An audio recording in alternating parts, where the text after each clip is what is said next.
Father in heaven, your humble servants gather here today to take part in that great blessing you've given us of self-government. And Lord, we pray that you give our leaders, our elected officials, wisdom and your guidance in the decisions that they have to make today.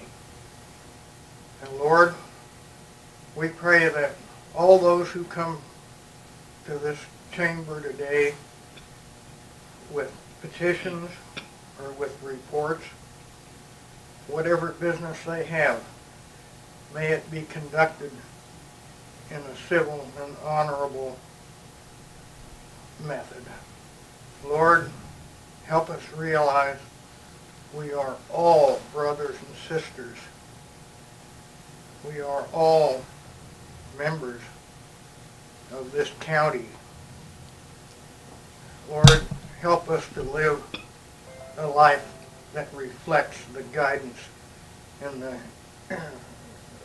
image of your Son, Jesus. Lord, I offer this prayer in the name of Jesus. Amen. Amen. I pledge allegiance to the flag of the United States of America and to the republic for which it stands, one nation under God, indivisible, with liberty and justice for all. Call the meeting to order. First thing is administrator.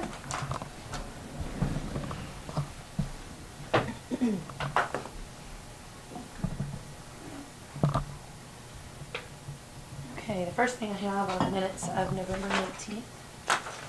Do I have a motion to accept the minutes of November 19th as written? I make a motion to accept the minutes of November 19th as written. Motion by Randy. Do I have a second? Second. Second by Kent. All in favor say aye. Aye. Aye.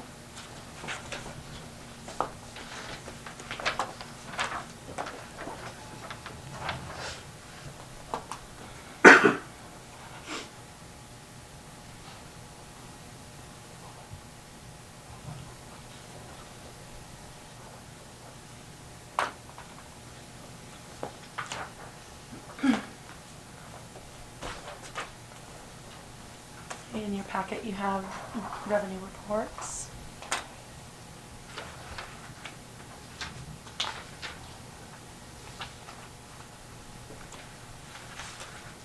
And then this, you have the state bonded and indebtedness report from the state treasurer. So that's a really big report. Actually, I thought it was a little tiny one. Well, the print is small, but yes, yeah. And I have the printed copy, and it was in your mail. I believe it was in your mail for last week. Yeah. Yeah. But anyway, that's there for you. Let's see.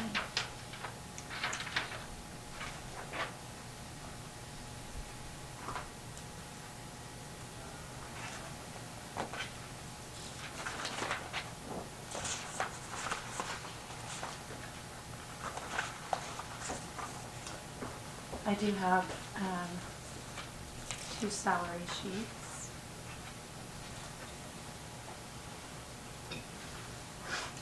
So this is Kaylin Miles at the Sheriff's Department from 1702 to 1736, effective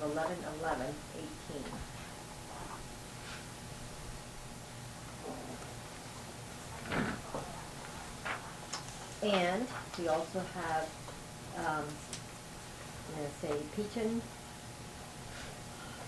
Heidelberg is a new correction officer, 1308.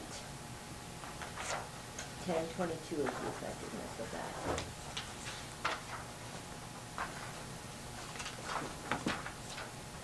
Peachin. How about Peyton? Peyton? The only way I know is Peyton Manning. Well, yeah.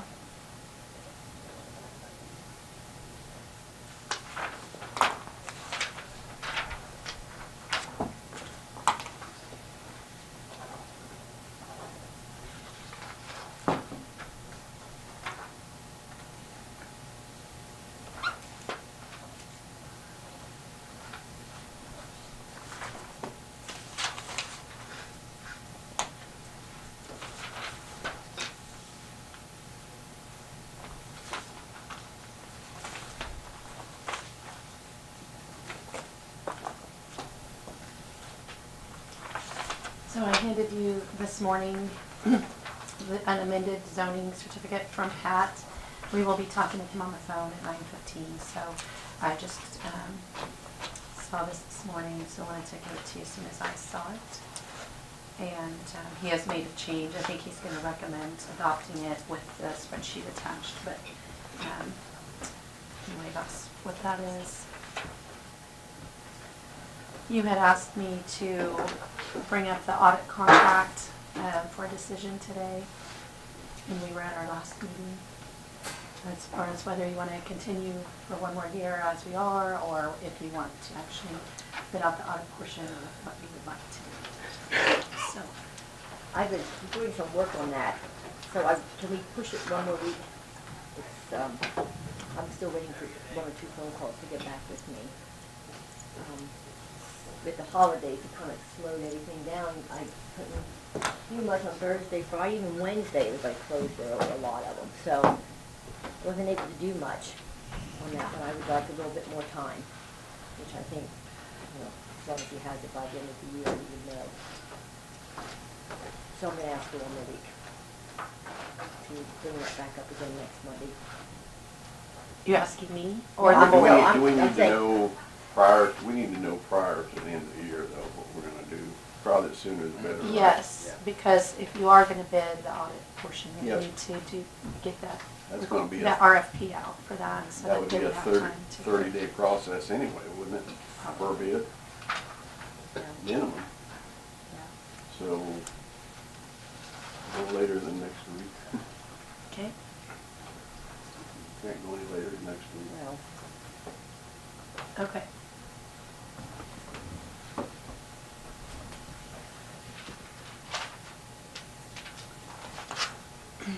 And I will have some fuel bids,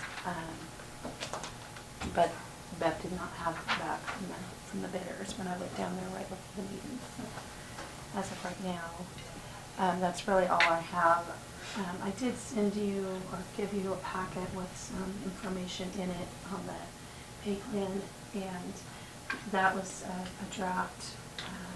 That's from Elena, and she said if you all have any feedback or wanted to talk through anything on that, she's going to need to have a phone call from you today. Is the deadline that she would like for feedback. So that is one that I got done. I If you did have- make my phone call. oh, you called her. I did call her, yes. Okay. If either of you others would like her number, I can give that to you if you wanted to talk to her individually. They're due to come on the 10th of December, so 2 weeks. So.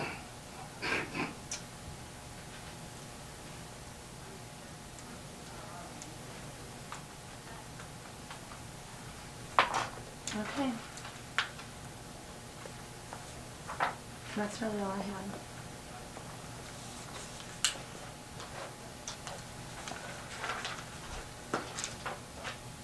Okay. So, So, actually, I'm sorry, there's one other thing. Janine is not going to be here today. okay. Have you heard anything from Brad? Is he planning to be here? I haven't heard from him this morning. I heard from him yesterday, and I assume he's planning to be here. None of the EMS folk have canceled Oh, he's talking about our interviews. interviews. No. Good. Tina, in your, or even Diana, when you spoke to her, I'll address you first, Diane, was their expectations to implement it? I mean, they want us to pass it and implement it, was just No. the way it is? Okay. No, All right. because I clarified that Okay. with her very vividly. No, she's going to come in and give her presentation, her recommendations, and the implementation of that then is up to us whenever, however, Mhm. there's several options. Correct. But I asked her point blank, are we going to be on the spot? Are you going to actually say we need to do this, like similar to what she'd done before, we have a commitment? And she said absolutely not. Okay. So, Okay. because it is very, very detailed and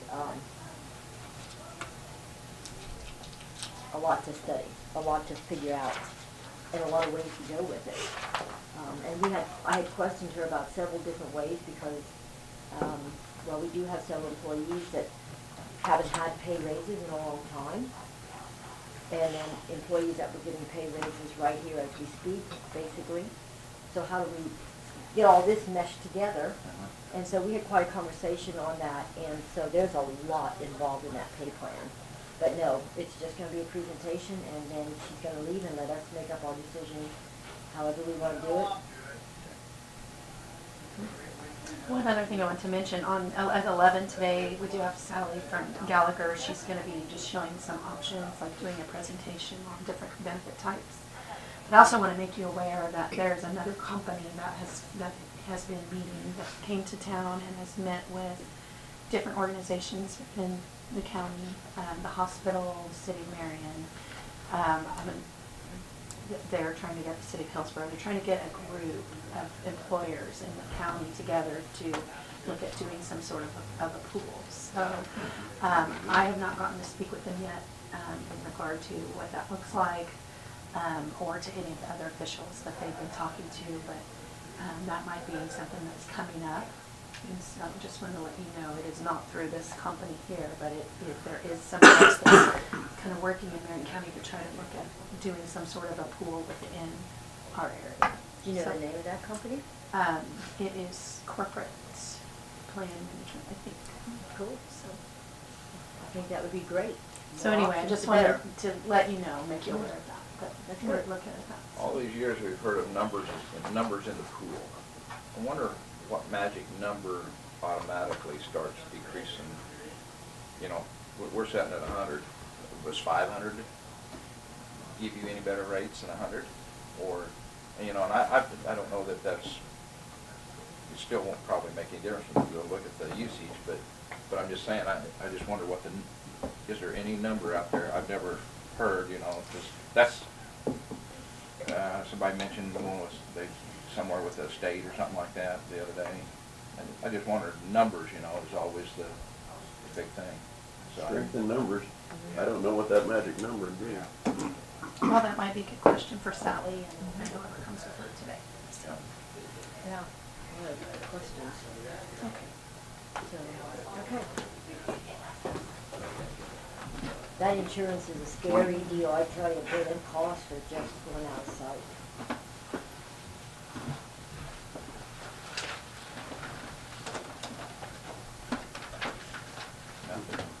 nothing's decreasing, so.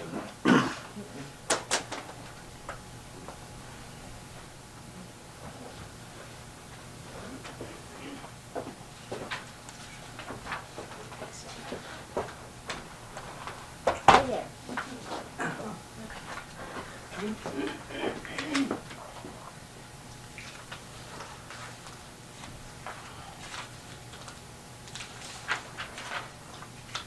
Is Jesse on vacation? I don't believe so. I think they're busy.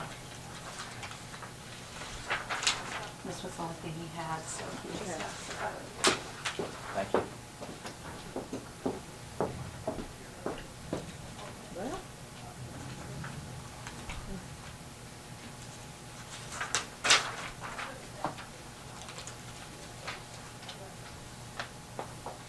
Okay, so, correct me if I'm wrong, but I'm seeing that Area 1 and Area 2, Area 1 being $3,431.40, Area 2 being $5,060, no, I'm sorry, I did that wrong.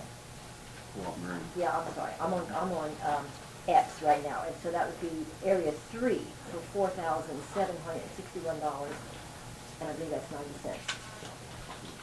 For Area 3. And then for Area 1 is $3,372.60, and Area 2 is $4,853.55 from Cooperative Freight. Is that your motion? That's a motion. Second? Second by Randy, all in favor, say aye. Aye. Aye. Aye.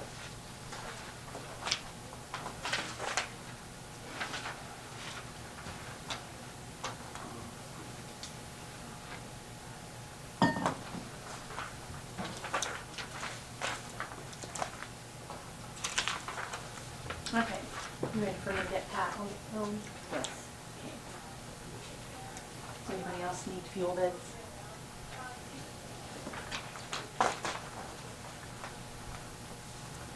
That's nice, isn't it? So you can just go back and listen to it later and not have to worry about it. And I should make a big note, say, get recorder. Mm-hmm. That's the biggest one you got, huh?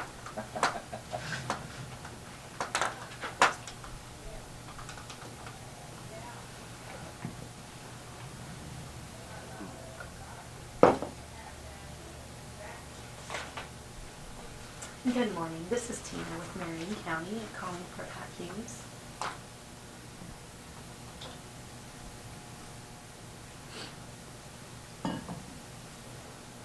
Hi Pat, this is Tina, how are you? I'm good, are you ready? Okay, I'm gonna put you on speaker, I do have you on the phone with commissioners here, just a moment.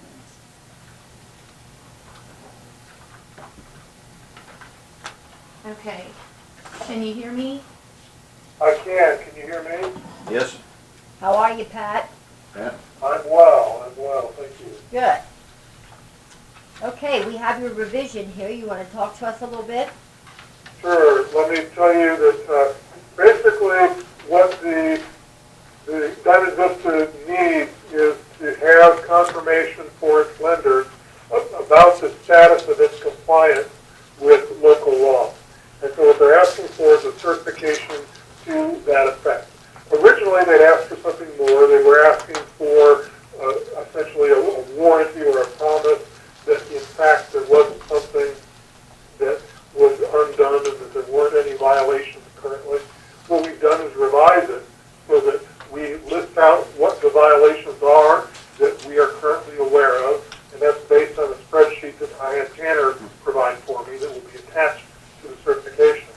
And we are specifically providing that this does not impair our rights to enforce some violation that we're not aware of, that we don't report in this certification. It's simply a statement of our current awareness of their level of compliance. Okay. So with those changes, there's no prejudice to the county from signing the certification, and it's an appropriate thing to do. So I think that the revisions do what we need to do to keep the county from waiving some rights by signing this, and they give Diamond Vista what it needs in terms of confirmation about what the relevant local law is. So I see your changes are in number 9 and number 12, which you added. Am I right? Let me pull up the document here.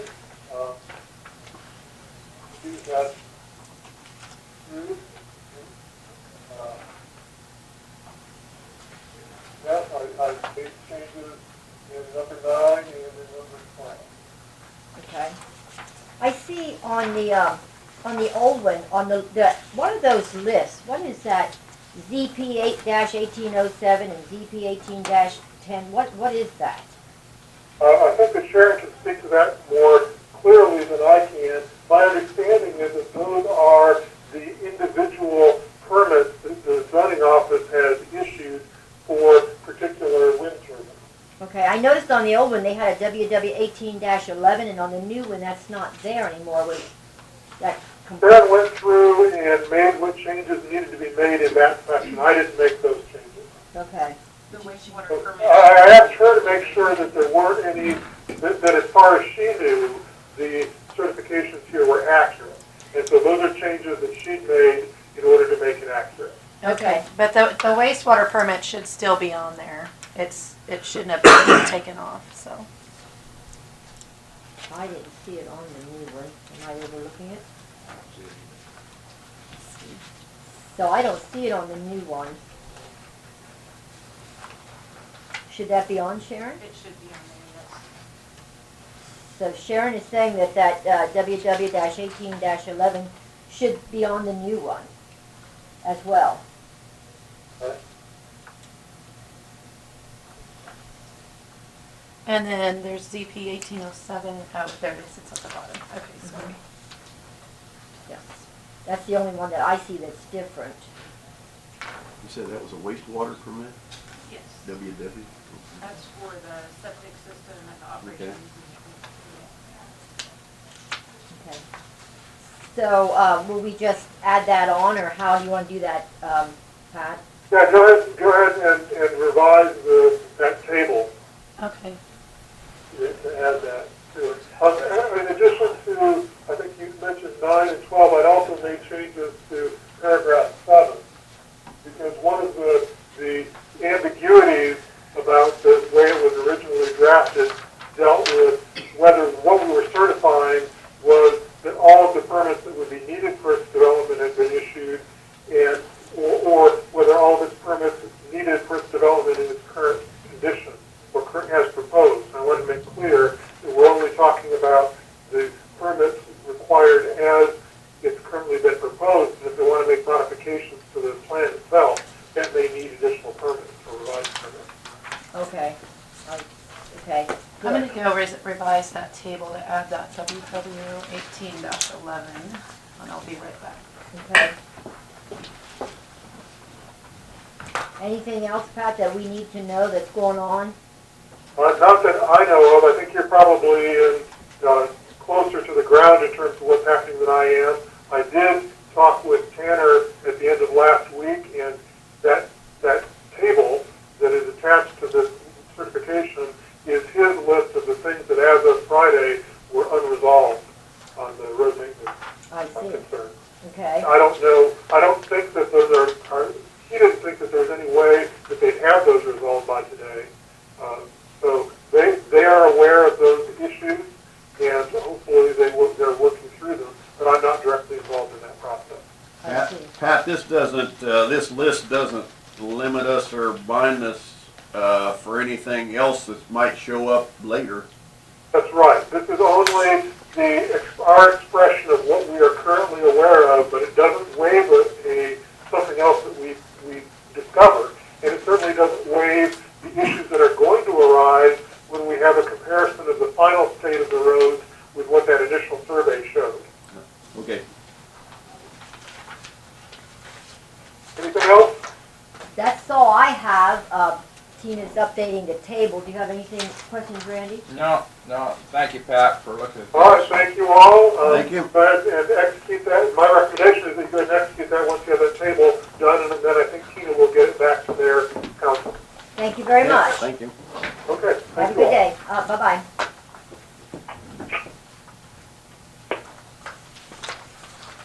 Okay, here's the revised. And I've added the WW 18-11 at the bottom. Okay. Yep. So that will need official action to approve that certificate and to sign it. Okay, so I'll make a motion that we go ahead and approve the certificate between Diamond Vista Wind Project LLC and the county concerning, what is this actually titled here?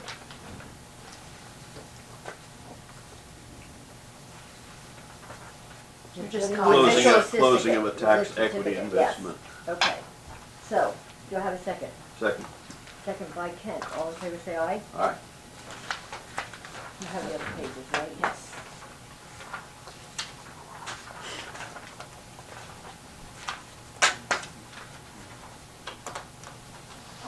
Well, I'm glad he made those revisions. The way he worded it is really good.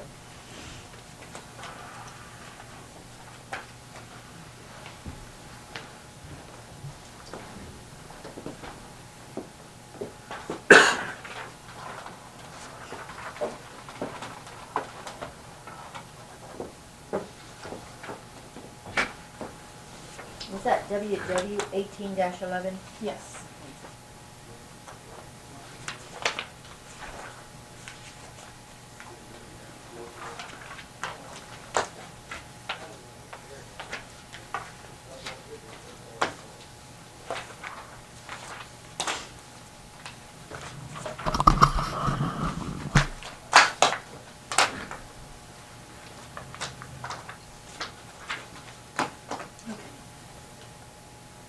And so now we're early, We are.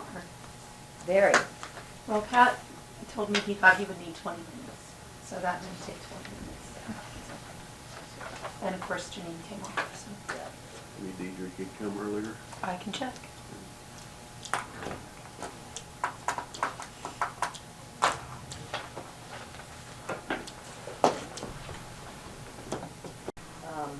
Thank you for doing his road so well. He got up this morning and said that it was already paved and, or, Paved.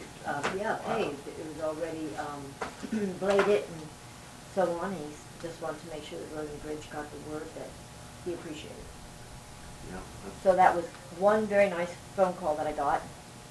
They were out yesterday by, well, I think by 2 or something like that.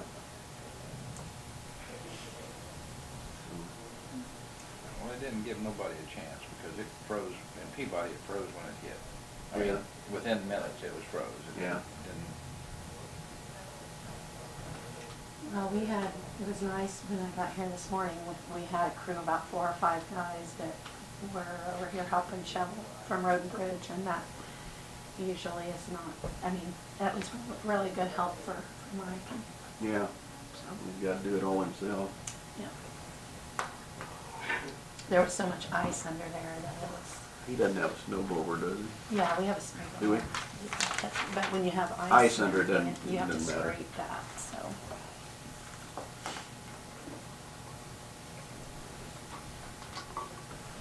So our next meeting then is on Friday, today. I heard we're gonna have more rain and snow this coming up weekend again. It's heavy. Rain, I think. what else you got up there? Then it's on gonna that turn Friday? to snow. Your 5-member district discussion. Okay.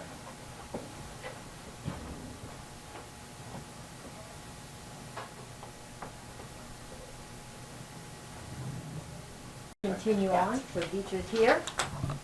Go Okay. ahead. I think the question was, you want Yeah. a question about something with the 50 Yeah, we hours do a month have, or- we do have a question for her as well. Okay. Right, Yeah, and you I had- have a couple other things too, Okay. so how do you want to start? Go ahead, you start. I checked into, we could possibly rent another room for our storage of our records there at the clinic, and it would be about $80 a month is what an extra. Now, some of our recent records, we would like to keep on site with us, but as far as the others, I don't know what condition they're in, so I kind of hate to drag them over there if they're in a terrible condition. My thought is does that building have heat? Oh, it did. It was pipes would break if it down. Which one are you talking about? The Mo- main Bowrun- street? Bowrun building. Okay, so if we could have someone carry all those downstairs, then I could have someone come over and go through those records. We'd probably need a shred cart and a trash cart. But- They're upstairs. Yeah, yeah. And I honestly haven't been up there since we moved, so I can't tell you how many or any details on it. So if, So this over here would have enough room for you to handle that? would have enough, well, these records that are in that building, we hardly, I mean, we don't have to access. The records that I'm talking that we want to keep on site would be what we would use that extra room Okay. at the building there. That's because we have some shot records that could be filed, and if people call, we sometimes have to look through them and see. How long do you have to keep those old records? Well, I have a sheet, some of them we have to keep 21 years, and Amazing. so it's different, like if they have medical information, it's 21 years. Like we used to do Canby Healthy physicals on infants and children, so those are physicals. The WIC records, usually, 3 years, but some of those people can be healthy, so we'd have to go through and make sure, and those charts were combined, so we'd have to make sure. So you aren't gonna know without going through all of them, what you can keep and what you can chuck. Right, right, And you're gonna go ahead and get rid of the ones that you don't have to keep. yes, yeah, and that's why we probably need, we just went through child care licensing, because we've got a new person in there, so we did that at our on-site building, and we filled up our shred card. So we'll probably need 1 or 2 of the shred cards. I don't know how often they come here to pick them up, and how, you know, if you have one here in the building that doesn't get used as much, if that could be pulled over there, that would be something that needs to be Does the worked shredder out. come once a month, or do you know? They come on a schedule, we can work out those details. It's not an Yeah. issue. So, but we would need someone to carry them down for us, because my staff, I mean, I can carry some, but my other staff, I probably would not like them to navigate those stairs. That's a lot of stairs. Well, and Yeah. the stairs aren't real They- easy. Yeah, they're very narrow, and they're But while we're bringing records down, we need to bring down all the records that are up there somewhere. There's a lot of district court stuff. There's lots of stuff up there. Is it like, yeah. will the they- shred, will the shredder accept anything that's not in a cart? Well, our records have to be locked. I mean, like, we can't set them out in a box until the shredder comes. That's not real. Unless they were coming that day, or, you know, we could probably get by if we locked up one room. Yeah, we could put them in a locked room with Yeah. no issue. And then you would have to find out if the shredding would take them if they aren't, you know, in a thing to dump them. Okay.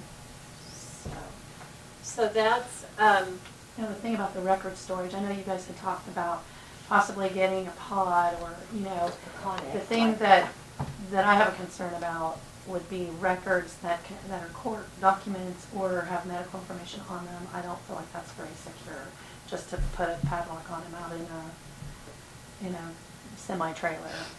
You know, I think they that would be probably risky. have to be fenced. So fenced you do in. need to think about that. And I did get information from the city of Marion. There is a permit required, and you have to have a foundation for those kind of containers, is what they're saying. I haven't looked at all the regs, but Oh, do they have to be permitted? yes. Okay.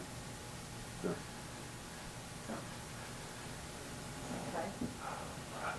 Okay. The, couple other things, we do have, in capital outlay, we have some funds.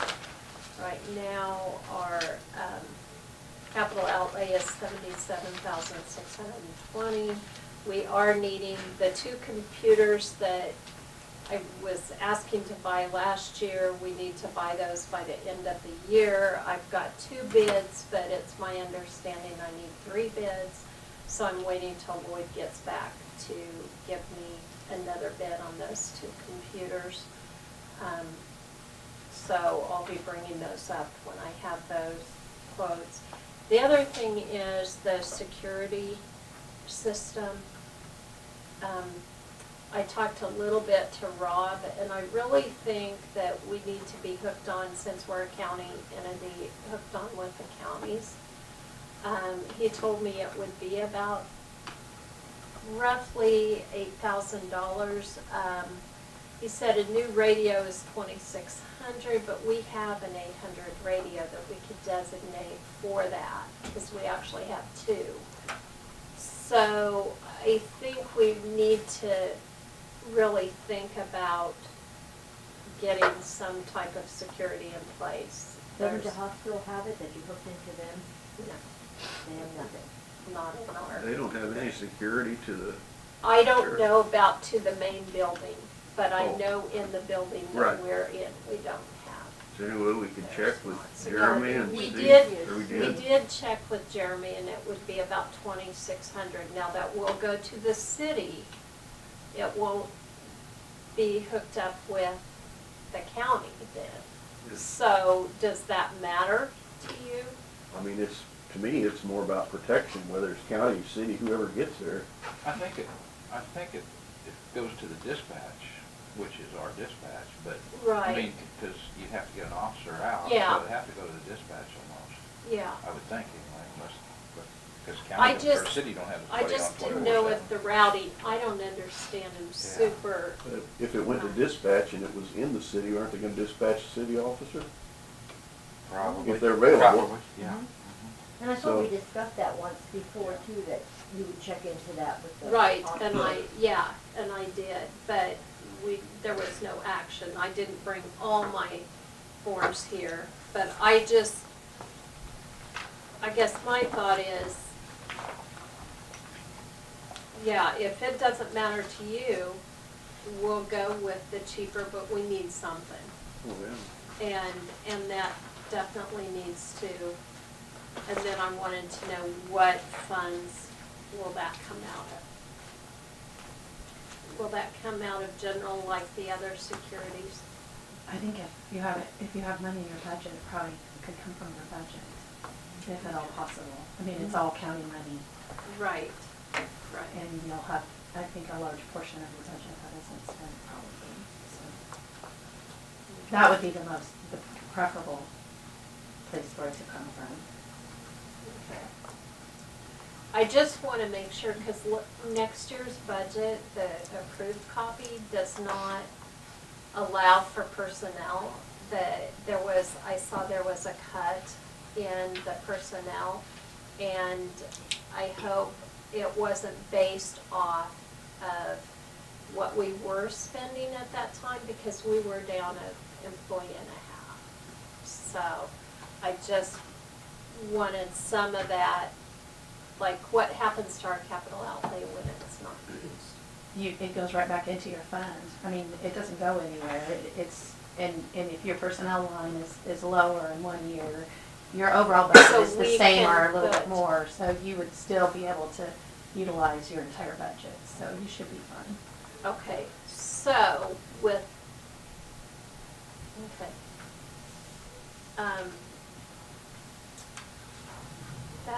I think that's it. I'll just, And we can double check that before the end of the year to make sure that everything looks good. And Okay. that, you know. because I am concerned about the personnel. Sure, but if you're, and it was figured based on your current staffing levels during this year, but you still have all your line items in your other line items, including capital outlay, because all of the rest of the money we levy in your fund goes to capital outlay, if it's not designated for another line, and you don't have to spend it on this specific line. So then, it used to be if there was more than 10% change, you have to redo your budget. Is that not the case anymore? Does that not matter? Your budget where didn't your line- change, it's your grand total budget. Okay, but the line, so it doesn't matter where you have it indicated? I guess that's what because it used to be that if your line item, if you changed your line item, say personnel was more than 10% of our total budget, then we have to redo the budget. No. And that's how it is with our state grants. We have to redo, if it's more than 10% of our total, we have to redo it. So Yeah, I redo the just, You don't have to do that for the budget itself. okay. Okay, so then, is that what you have? That is all I have. So what we have here then are some vouchers for a person that made up a Facebook page for the health department. That is correct. And so it looks to me like about $300 total is what I'm seeing here. So you have your own Facebook page? We have, the health department has our own Facebook page. We got that going. I brought up in April in the Pulse, we talked about, we really wanted to get a Facebook page going. So in July in the Pulse again, I had brought that up, that we had started a Facebook page. And Yes, we paid someone to put the Facebook page up, because at that time, we were down to 1.5 employees. So that's during school shot season, that's during, and then started flu season. So we had someone to do that Facebook page, and then we paid him to monitor the Facebook page with the intention that that would go away, and that once we got fully staffed, our staff would take that over. So And I was wrong, it's $350, not just $400. it probably, you'll get another one this month, and that will be $400. So is it $50 So- a month to monitor? Is that what Yes. the fee is? Is that what Yes. that's why that's coming Yeah. up, $50? Right, right. I see. And I guess I just made the decision, this person, I had talked with her with an interest with the Safe Kids, and we talked about Facebook page, and she had said, well, yeah, I could probably do that. Our office staff does, we have one person that really knows the most about Facebook page, but she didn't have time to do it with the scheduling, the way it was, and she didn't know all the basics of setting it up. She knew enough to do, and now she's gonna become the general administrator of that. So is your Facebook page beneficial? I mean, what is the policy for individual departments I having have Facebook? Policy We have it right in our here. manual. It basically has to be listed as an official government site. It has to link back to our website. It has to have a disclaimer saying, you know, so. we And all- can- And you have all that? I have the policy, yeah, Your Facebook page meets all the yeah. criteria? They, I haven't even seen it, so I don't know. yeah. And we also used it for where we initiated the breastfeeding peer counselor. She has a group, and her group is private. And so we are following privacy with that also. Hmm. So is there a problem, or? Randy, do you have anything you want to ask on it?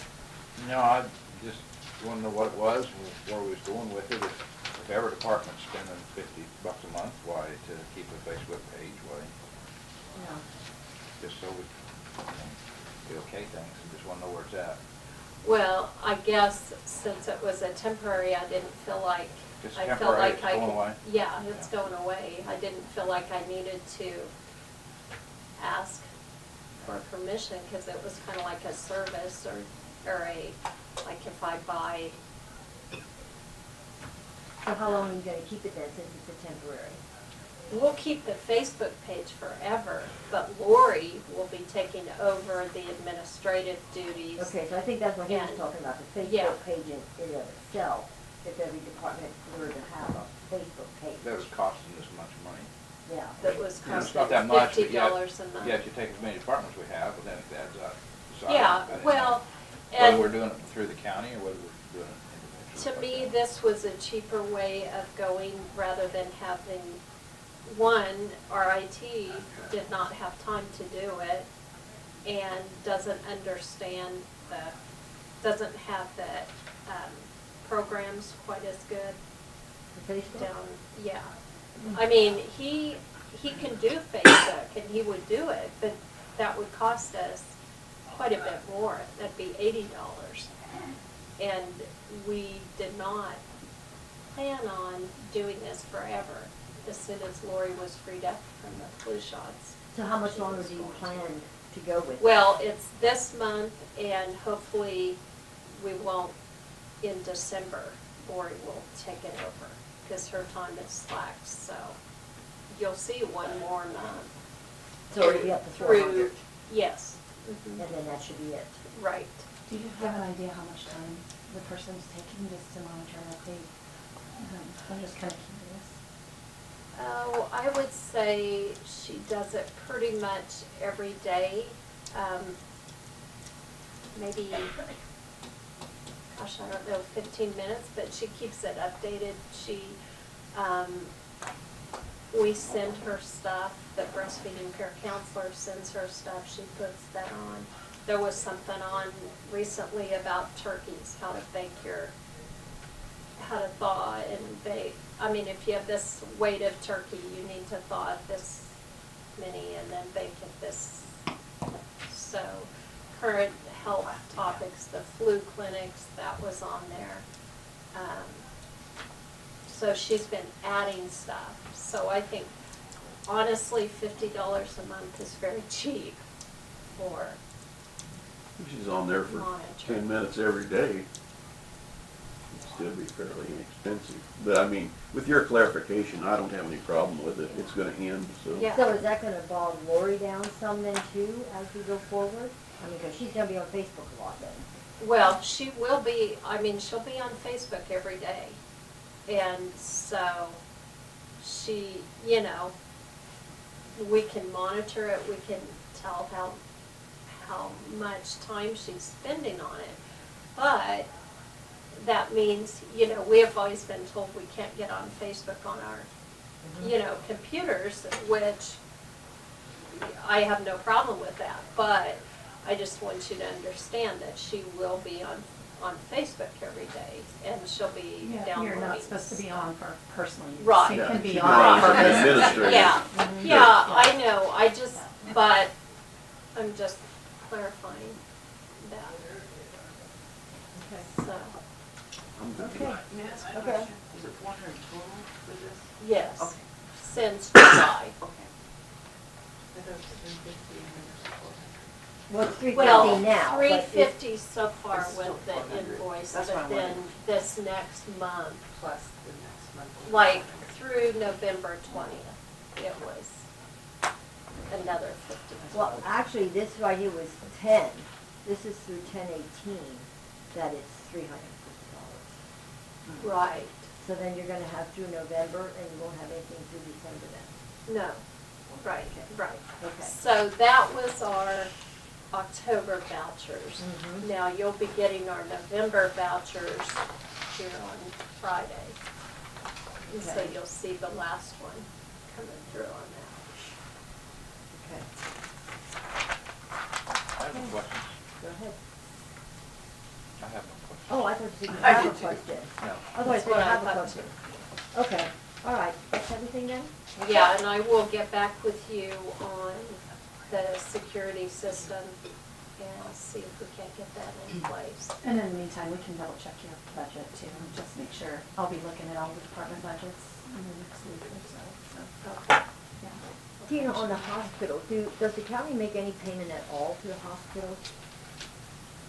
Well, We yes, pay I mean, rent. Well, we not pay the rent, I mean to the hospital itself. Do we have any financial investment at all into the hospital? No, None.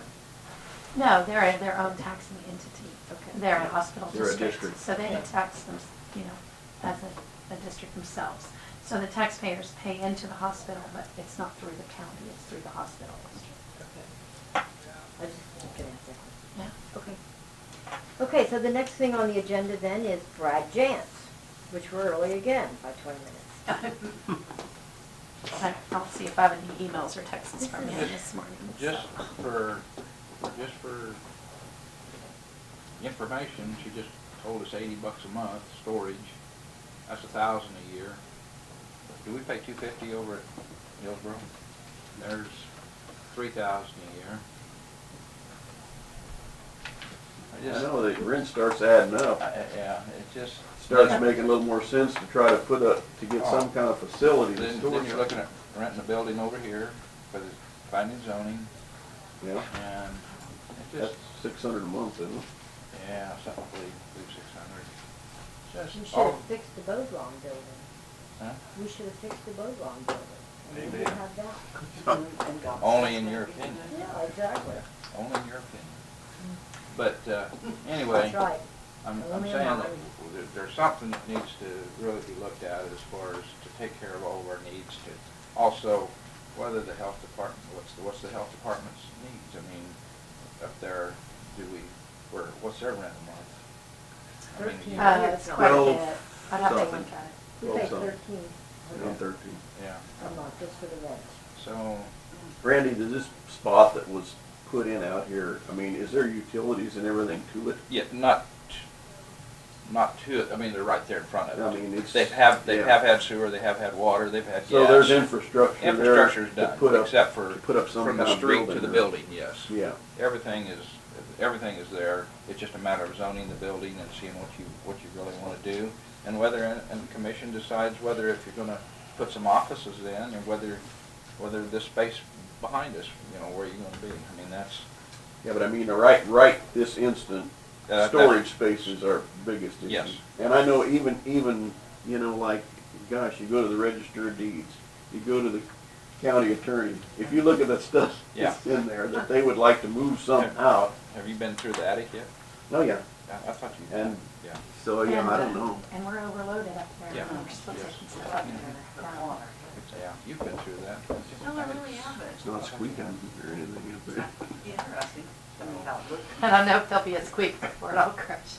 Yeah. But I mean, I I was don't thinking know. that.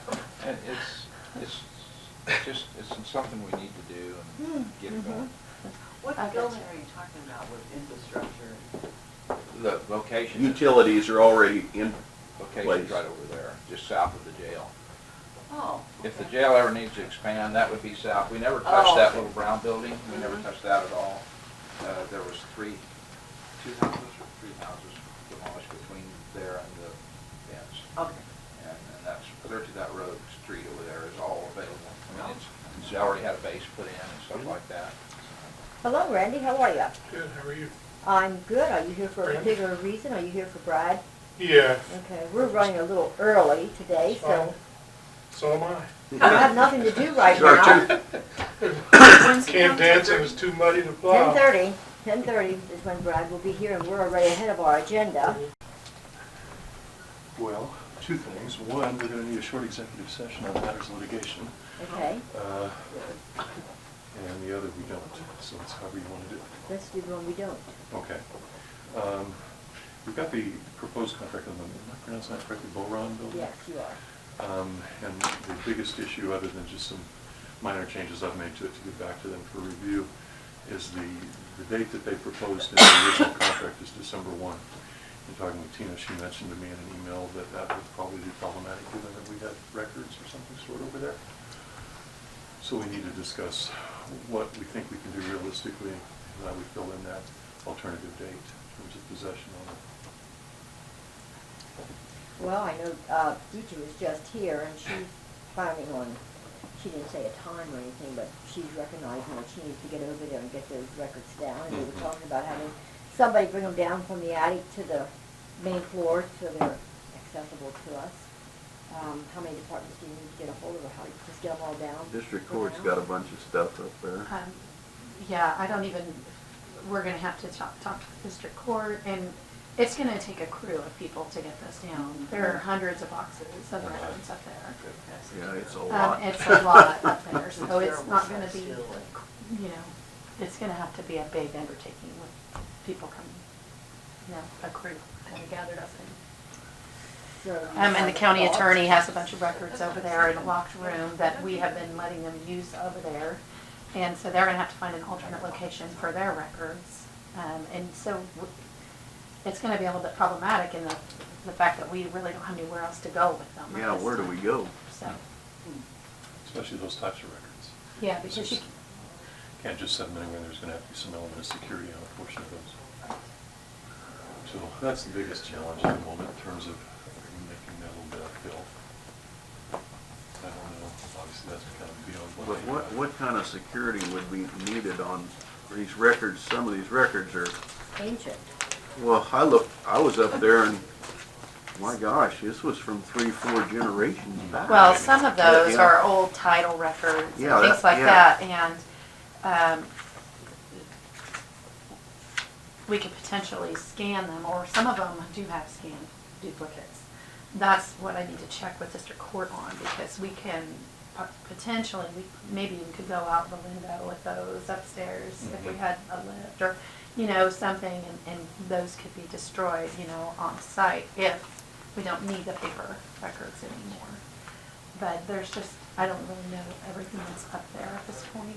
What I had in mind were things like the county attorney has records there involving prior juvenile cases, that kind of thing, those are sealed. and so they're not readily accessible to the public in any way, shape, or form. That doesn't mean that theirs can't be treated the same way as a district court set of records, where they're scanned and maintained in the form of, electronic record, and then they're destroyed in an appropriate way. But in the meantime, I just don't know what all is up there and how old they are or what they've got. So if we need a bunch of temporary storage, I mean, it's unreasonable to think we can stick them in some back of some of those trailers? I mean, if we're just looking at a 1 year period or something like that? We will have to see what, You say. some of them we can't, okay? If it's protected health information or court records that are not open, then some of them we really shouldn't do that with. But we also will have to double check if it's, I don't know if we can get special permission to put one of the containers out without That's a what I foundation. mean, how hard is the because- city of Marion gonna be on us to, if we had to park a couple of those trailers? Well, and I guess my question is, do those records need to be in the custody of the county, or do they just need to be secured? It's one and the same in terms of those involving the district court, for example, Okay. because they're statutorily required Sure. to maintain a certain element of security to those. I was thinking about if the city could find some place to store those under lock and key, does that meet the expectation, or does it? I think it could, as long as the court, if the judge comes in and says that's sufficient in terms of meeting the statutory requirement.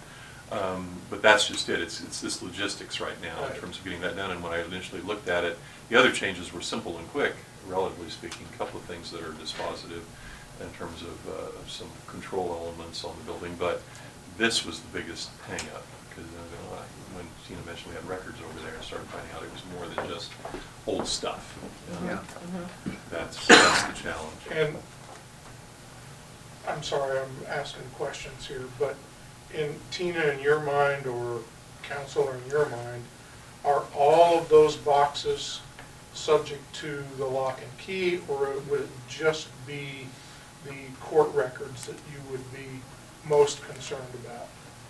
There are health records there too. That's and true. So really we need to go through and go Delineate. through them all. Identify. Yeah, and that's gonna take some time to figure out. Okay.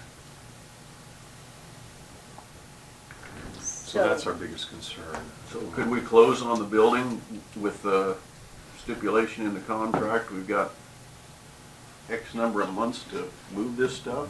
I mean, That would be, would that be in would be a the city's best That would interest? be a alternative from the Marion Advancement Campaign, is let's go ahead and put a contingency in there that says, I don't know, 60, 90, however, an agreeable day. Yeah, because this time of year, it's just, you're dealing with holidays, you're dealing with a lot of things. But I do agree, the logistics of getting those things up and down that narrow stair is challenging Something, in itself. Do you guys have a cherry picker machine? No, that's a Tabor football team project. I've thought about, if we It could is. use a I mean, bucket they do truck or that. a lift of some kind, that might be an option for some of them, but, Out the window? yeah, Build the whole thing? right. You'd be tempted to just throw them out on the street out of that. Yeah. Okay, so what would you say, contingency of what would you think?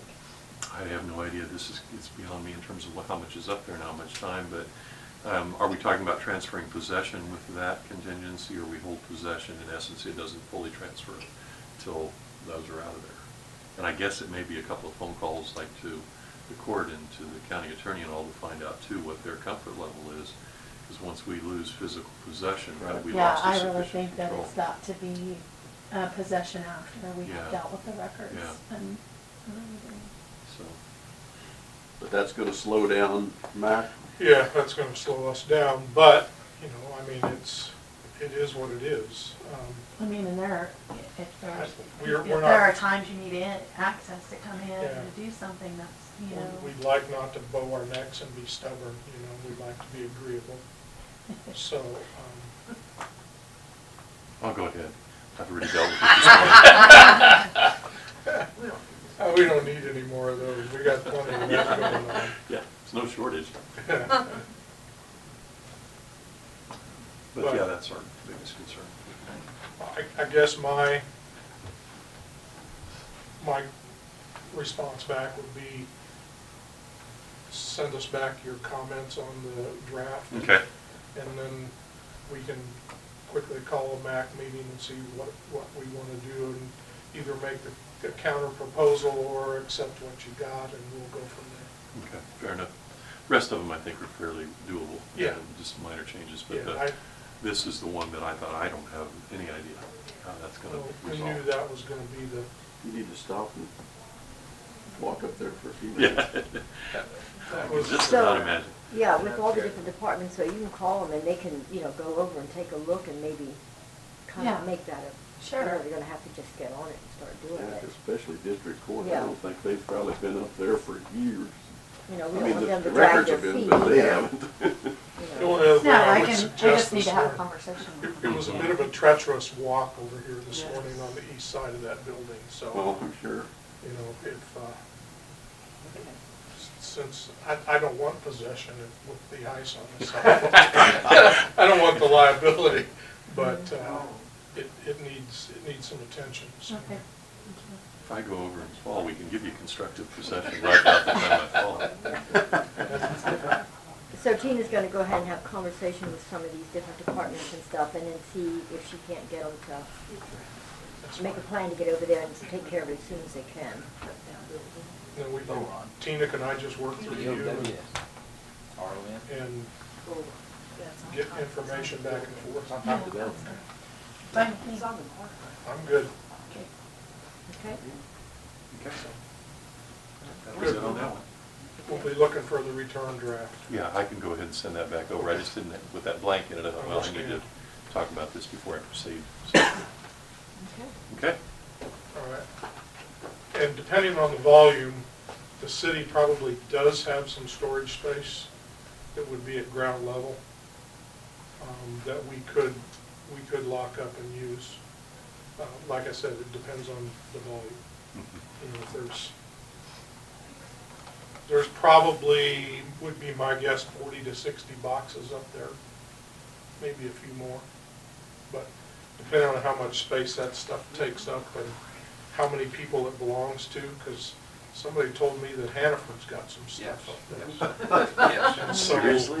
yeah, Oh, my. some of It's the, like a repository for, yeah, some of the real estate deed kinds of things. And so, we may reach out and see how many boxes is the ones that we really need to be concerned with. Then I We'll see. wonder also if it would be also an option to talk to the city if they would waive some of their regulations. I can have that Allow us to conversation. put a Conex or something over here without Yep, the permanent foundation and what's temporarily until we, I can ask that question. that would as be well. awesome if you could check into that as well as an alternative. I do have some contacts, so I thought you did. that'd be Okay. great. All right, Okay, thank you. thanks, Randy. Mhm. Okay, so you said the next thing you need is an executive session? On matters of litigation, really don't need more than probably 5 minutes. Okay, so if you want to go ahead and do that. What was it, Brad? Where are you? Matters of litigation, Oh, attorney-client privilege.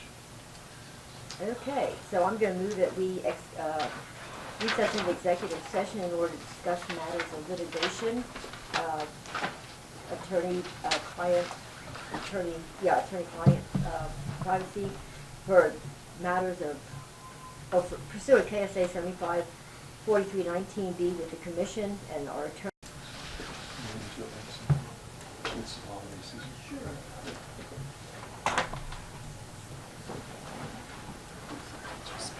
Brad, could you speak a little louder? No, because then you'll be able to hear me.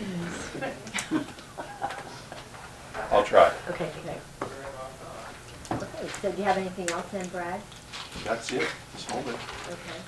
I have a question for you, and I'm just kind of wondering, where are we standing as far as EMS, as far as BCs? Are we pursuing that? Yes. In terms of there are 2 people yet that I have to reach, and one of them actually involves the state. With regard to the contract, we went through that, and I've talked with one who then, I posed the question regarding any kind of expenditures and what's permissible, and and whether there's any obligation on the county's part on any potential reimbursement. He said, you know, you can interpret this both ways. And I said, well, I need an answer. Okay. And it's your contract, or it's your grant. And so that was last week. It was the last time I spoke to anyone. I think it was Monday. I think you go today. And then what about the fact that he took the county records? Is there anything on that? You know, he took all the records for all those classes and Classes? stuff. Yeah, he took all those records, and I don't know what other ones, but Yeah. I know those are all gone. That I will have to check on. I'm sorry, I was concerned with the expenditure element of things and reimbursement, Okay. and I have not checked on that. I'll do that. Is there something going on that the rest of the commission don't know about? Well, I know Tina knows about it. That's the grant money that Ed did not complete. We his- talked about the expenditure of paying back the $800, but I don't know what you're Okay. talking about on the other thing. Yeah. And Well, I I don't know just- that the commission knows about what you're talking about either, so I don't know if that's something you need to discuss, maybe in an executive session. I don't think so. If we did, I'm sure Mr. Dance would tell us.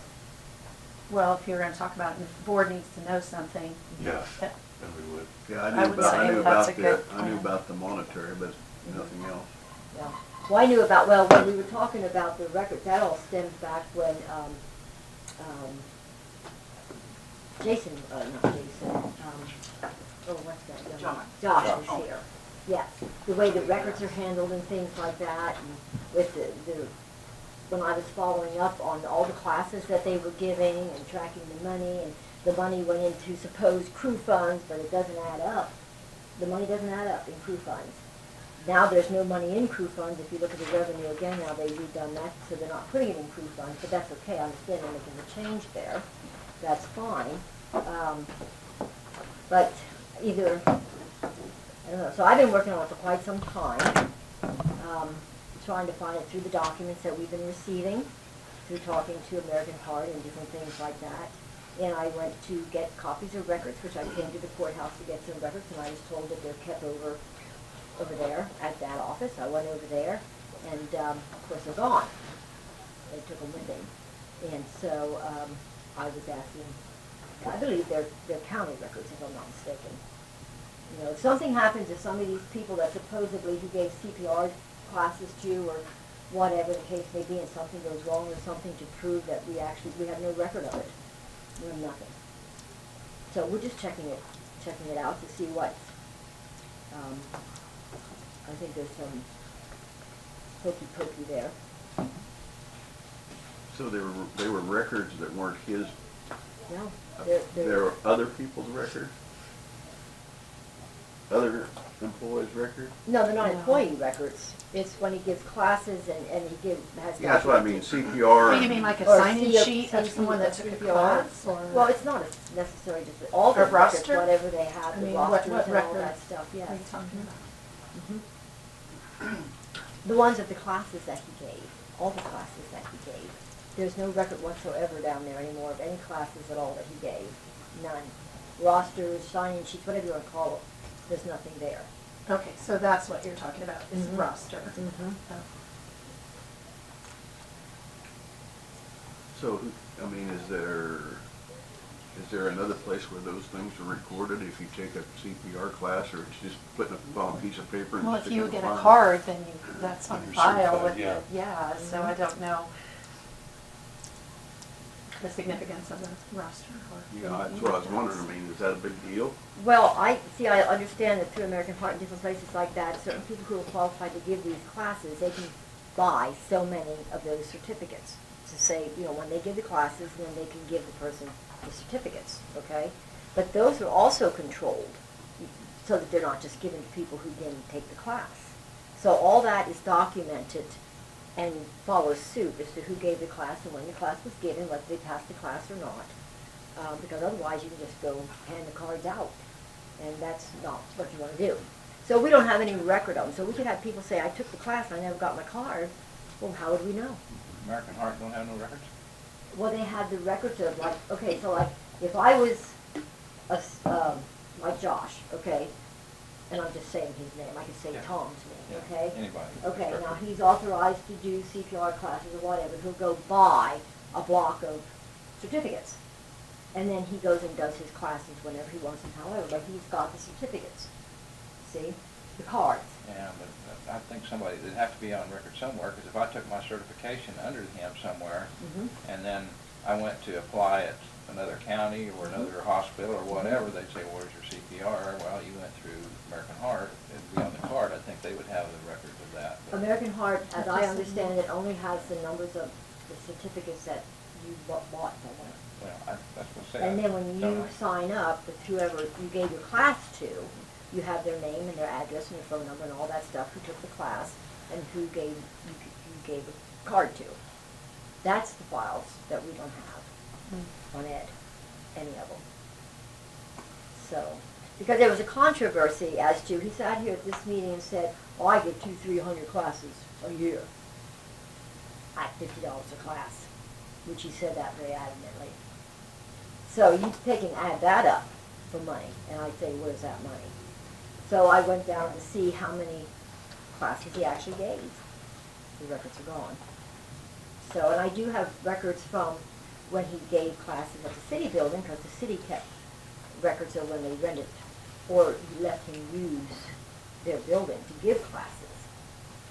I have that information, and I have some of other places that he actually gave classes to, but you can't go to our EMS and find anything. Okay. So that's what we're talking about. So I contacted him to find out what we can do legally or where we stand on that, because that's also huge, or could be. Again, you didn't talk to us first, though. No, I didn't talk to him first, because as a matter of fact, I did bring up different things throughout the meetings as he was saying things. But when it comes to Ed DeVeses, you don't want to hear anything. So I don't, I'm a no, and I'm commissioner, still just like you finding- are, and I'm if there's action you're gonna take with Brad or something, you we're need to not tell the taking rest. action, we're checking stuff out. Well, you need I'm to tell the still rest of the doing- commissioners. No, you don't tell us every time you check stuff out, Randy. You're out here running around checking all kinds of stuff out, and until you get all your information, you don't bring anything to us. So until I have my facts and everything together, I'm not bringing anything here. Looks like you ought to talk to other commissioners too if you're doing something.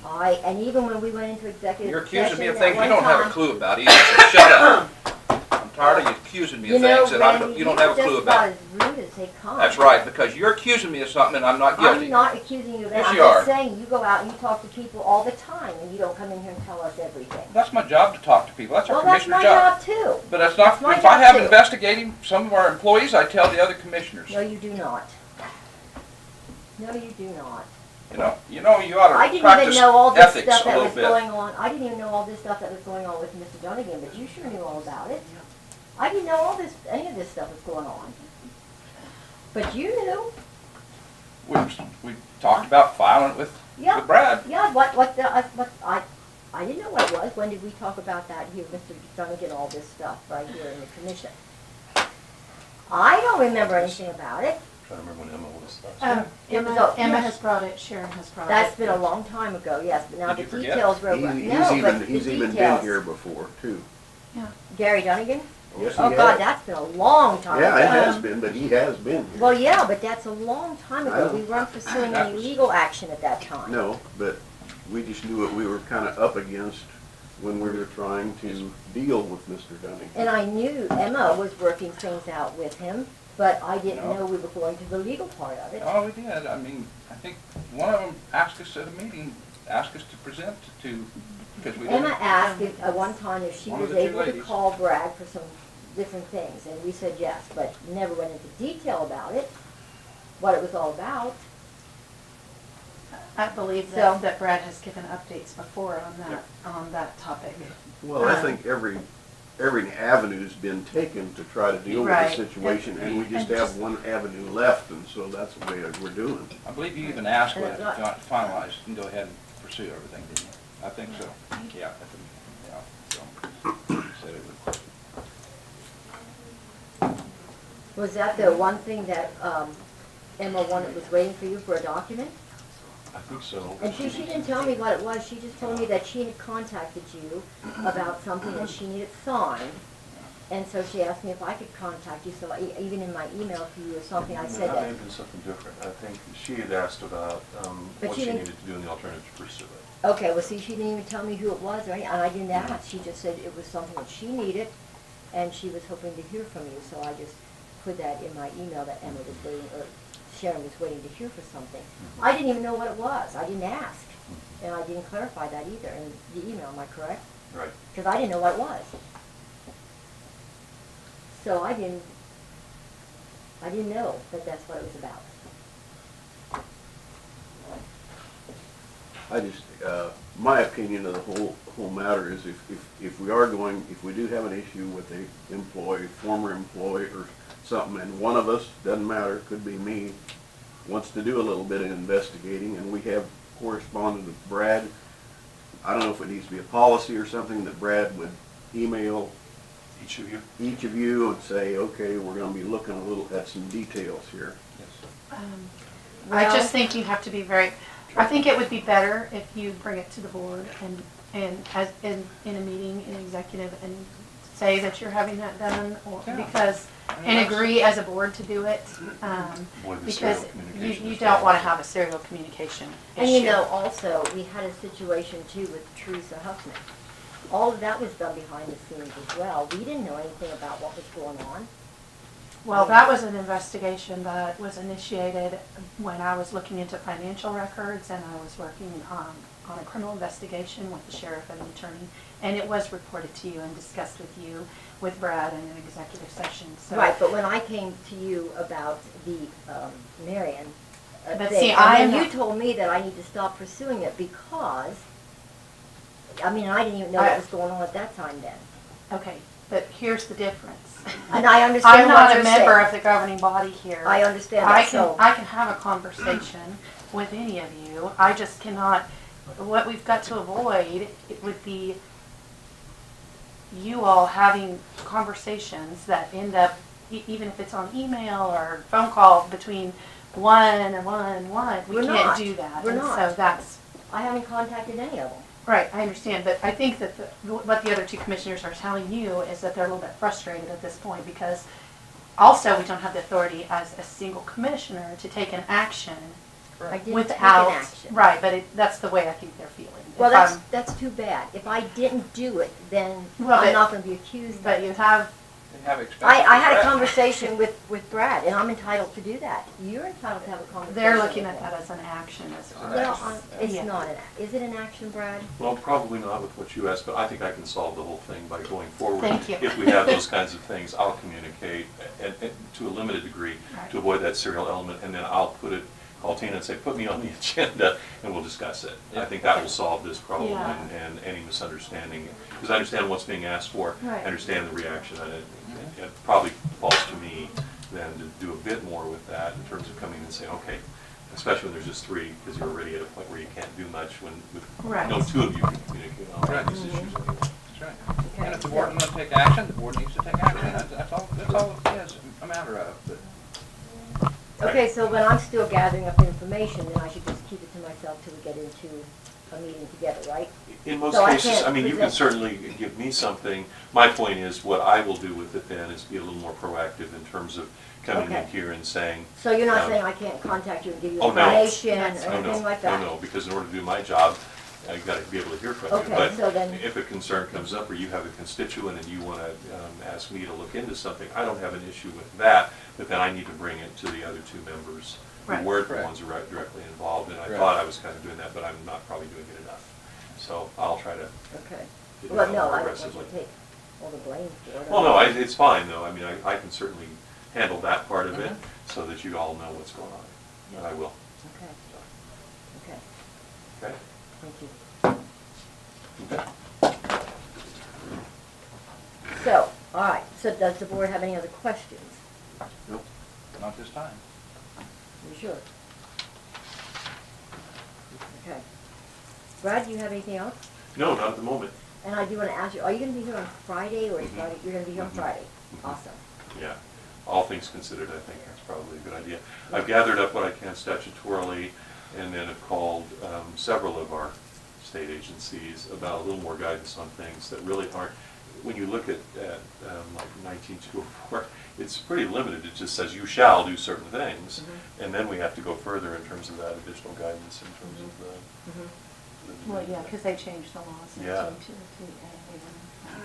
A. Yeah, A and B, Right. and then Shawnee got involved and have their own statute, Right. basically, so. Have a statute for their own selves. Well, and that happens. You- Right, you- and that's why when you asked if you could do it large, that's Yeah. why, when I said, Yeah. well, you potentially could, but you would have to have special legislation to allow it. Correct. That's I what, understand You have to have a charter resolution or something like Some that? things are chartered, but actually, there's a difference. When you charter, you're charting out of one of those requirements. With the legislation, you're actually creating something that fits you, not necessarily across the state. And I can give you all kinds of examples of that.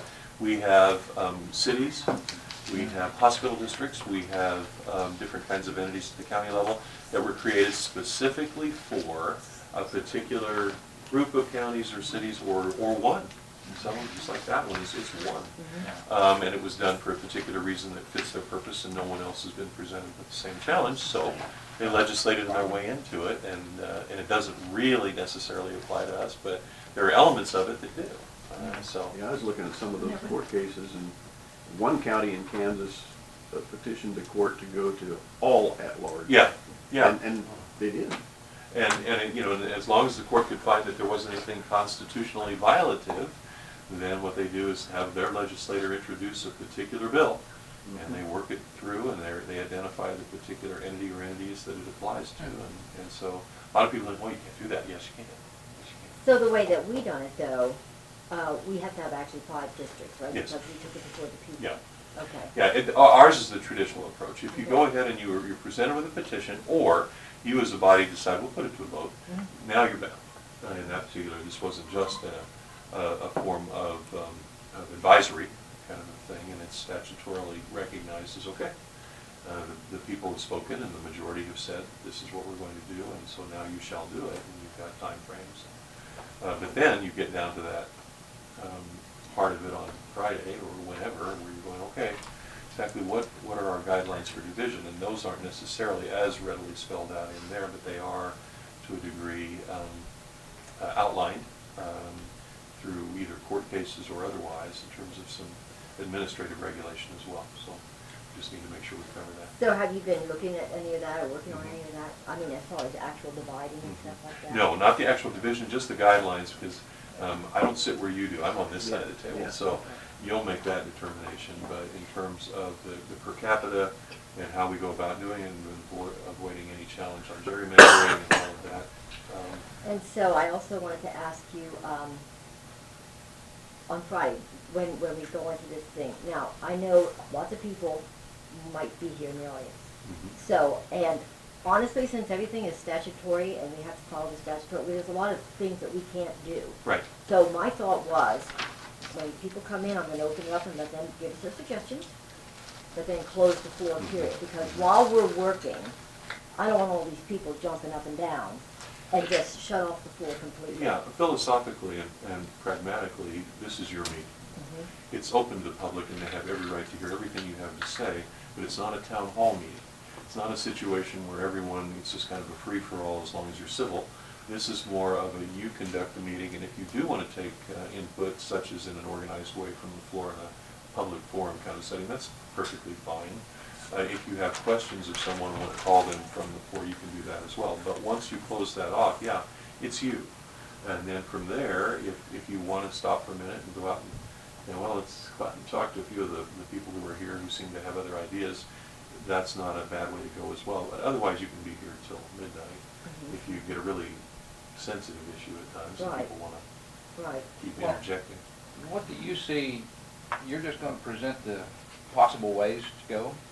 No, I'm not even, I'm here as some guidance legally. As you look at your alternatives and say, that would be great if you could do it, for example, or, but you need to keep in mind that you do have to do a fairly equitable, almost equitable division of population, that there are some general requirements in terms of how that's done, but within the parameters of that, how you go about doing it is you feel every jurisdiction, particularly in a county setting like that, is culturally different, and you may have thoughts between you as to what's most fair in terms of representation, and that's completely permitted for you to have that discussion. So in other words, I guess I was inferring something. Am I going to come in and say, you know, I've been thinking about it. Here's one way you could look at doing that. No, I will not. I can tell you that up front. I'll disappoint everyone if there's an expectation that I'm going to do that. That's not my deal. I will come in here and tell you if I think you're crossing over into the no man's land and an impermissible area in terms of the division, or what you're considering for the division, but that's as far as I go. Well, what are we trying to accomplish by Friday quitting time? I don't know. I just know that Tina that's- told me, hey, yeah. they're getting together on the 30th, and it's not just going to be bills. And I said, well, then I better be there. So Yeah. I cleared it off. So what I envision us trying to get done is we actually have to we only have to the 31st to have it done. Am I right? And if we don't 6 do it, days, yeah. the governor will do it, Mhm. right? Whether we like it or not. Well, or No, district the court. district Or court district court. District court will come in and say, basically, they would order us to yeah, do it. what they'll do is he's going to come and say, you all get this done because you called that thunder down. Now it's your Yeah. problem. So that would be the next step in the process. And he would just do that and go, tell them to get it done. I mean, I can hear it. So that's typically how it would go. In a worst case scenario, yeah, there is that final arbitrator, but I don't know that I've ever seen that done. Unless they just couldn't agree in some fashion. And even then, the district court gets involved first. Well, I have been working on it, and I know, they know I have. I've been working on it before even the election, okay? And so I have come up with several other different options of ways to divide it out population-wise, different ways and stuff. So I kind of thought that to speed things up, you know, if we have several alternatives or samples or something to start off with. Prompts the we can take it discussion. from I mean, there. whatever works for you guys in terms of reaching a consensus, because it falls to you. Because That's you why come you get in the big here bucks. with absolutely nothing, that's gonna take all day to get started, Yeah. yeah. Been there. Some of these. So. We just need to know the legalities right up front Yeah, before we start yeah. looking at any And- map. and- any and I will tell you boundaries, that's- anything. They're fairly general. I mean, you know, the starting point. There are some things that you can specifically do that get you into an area you shouldn't be in, but generally speaking, they're not hard to grasp, and then it's a matter of, all right, we'll put it together and make sure by the time we're through that we've looked at that, and that's kind of part of the final discussion. We think this will work. Do we have any problems with it legally? Not that I see, kind of a thing. So that's my What I'm I trying to envision. do right now too is to get the certified population Yeah. numbers by precinct, not just by city and township, because you do have certain cities that are already split. And so I'm trying to get those numbers so that you'll have those, because it's gonna be much easier if we can stick to Yes, exactly. precinct lines that are already existing. Because every time you create a new boundary, a district boundary, you create a whole new ballot style. There's lots of layers to Polling that. places can be impacted. I mean, it gets to a lot of the pragmatic. Yeah, so those are some of the numbers I'm gonna try to get for you, and I will have the statutes again and just an overview, and I'm hoping that Brad will help me with that, just to, to send out in a packet, by Wednesday, so that you will have some of that information to help to get you started to. I know there's a whole lot of misconception out in the public of how this is gonna happen. I mean, I've heard so many different things, and everything I've heard, we can't do. So, Yeah. every one of them. And that's So one the of the reasons, misconception out there is huge. that's one of the reasons too why I say when we get into Friday, I don't wanna sit here and listen to a whole bunch of just nonsense. Because like. I'll try to avoid giving you a bunch of nonsense. No, I I'm not there, because I know there's gonna be some people that are gonna be here, and just like the ones that want the at-large, you know, yeah, we can't, well, why do we even have to listen to that? You know, 'cause we- Well, we and don't it may listen be, to that. there's some of those that I can help with as well, or say that that's not an option. Given our current circumstances, they can't even consider that's not before the commission. And hopefully that will solve some of those. And if they really want to press on it, so let me give you the statutory citation or the form of legal prohibition on our being able to do it as you're asking. I'm going to extend from what Kent just said, that I think the public wants to know, okay, one, county's going to divide the cities by, or the areas by January 1st. Number two, are we going to have, after we do that, are we going to have general election then? And what kind of date? The first three processed, and then when it will take effect. I think that's what the public really wants to know right now.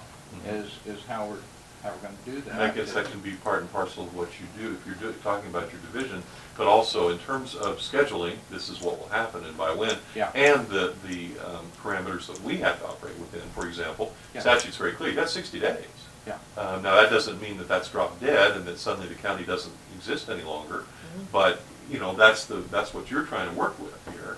And they need to know that, and then after January, we make these divisions, how those positions then, the newly created positions are filled and by when and all of that. And Yeah, that's also all of completely that reasonable. legal information that you're questioning, Yeah. the timeline and all that, that'll be in your Okay. Wednesday. Well, I think that's You've what had it everybody before, wants but to you'll know have for- that again, Yeah. and I'll make sure Brad reviews it, so. Because the word I hear on the street is that the public voted for it, they want the chance to put a person into Yeah. their area. That's, you know, the new And that's area. fair. Yeah, you wanna Yeah. keep the politics Yeah. out of Yeah, it. yeah, Yeah, I hear that too. yeah, that's. And I think that's the right way to go. Yeah. Yeah, That's the whole absolutely is. point I of the agree. 5 I agree. anyway, is to keep the politics out of it. Right, Mhm. yeah. Mhm. I know Kent's situation was a different situation, but, you know, those are already set out for situations that happen in Marion Yeah. County. But I don't think the public wants that situation in the 2 new districts. I think they want to Yeah, put their. and Well, there even are the lots cities, about the it the anyway. cities really don't even know. I mean, I think There's going to be some some in surprise Hillsborough there. really feel like Hillsborough's gonna have their own commissioner. Well, if you have to have a mix, how's that gonna be happen possible? Yeah. Marion, kinda the same way. Yeah. Ken, it's hard to say what'll happen. Yeah. And that's why the precincts is so Yeah. important to see what kind of Yeah, numbers so fall in I'm place. working on trying to get that, and also working on just how close we really need to be. And I know that Marion, you know, was hoping too to have their own, but they realize now that that's not gonna happen. That Marion has to be split in the same way, I mean, talk to anybody over in Hillsborough, but I do know Marion is well aware that they're gonna be split. Well, yeah, Population-wise. I don't know what the numbers are for Marion. I never have. 1801, Just right. yeah. And I've been working on some, I almost know everybody's number, Yeah, but, I mean, unless they're changed, but so. Marion and Center get pretty close to Hillsborough, as I recall. Yeah, right. So, well, I just wanted to make sure that you're gonna be here. Mm-hmm. Okay, because I know it's not one of your days to be here. No, but I thought that was probably what it would be good to be around for. Keep us from clubbing each other. That I can't do, but. So, anyway, I think, are you done? Do you have anything Yes, else? no, that's Okay. it. I just thought we had some time last night. So Sally is out there. I've seen her out there. So I'm gonna bring Sally in.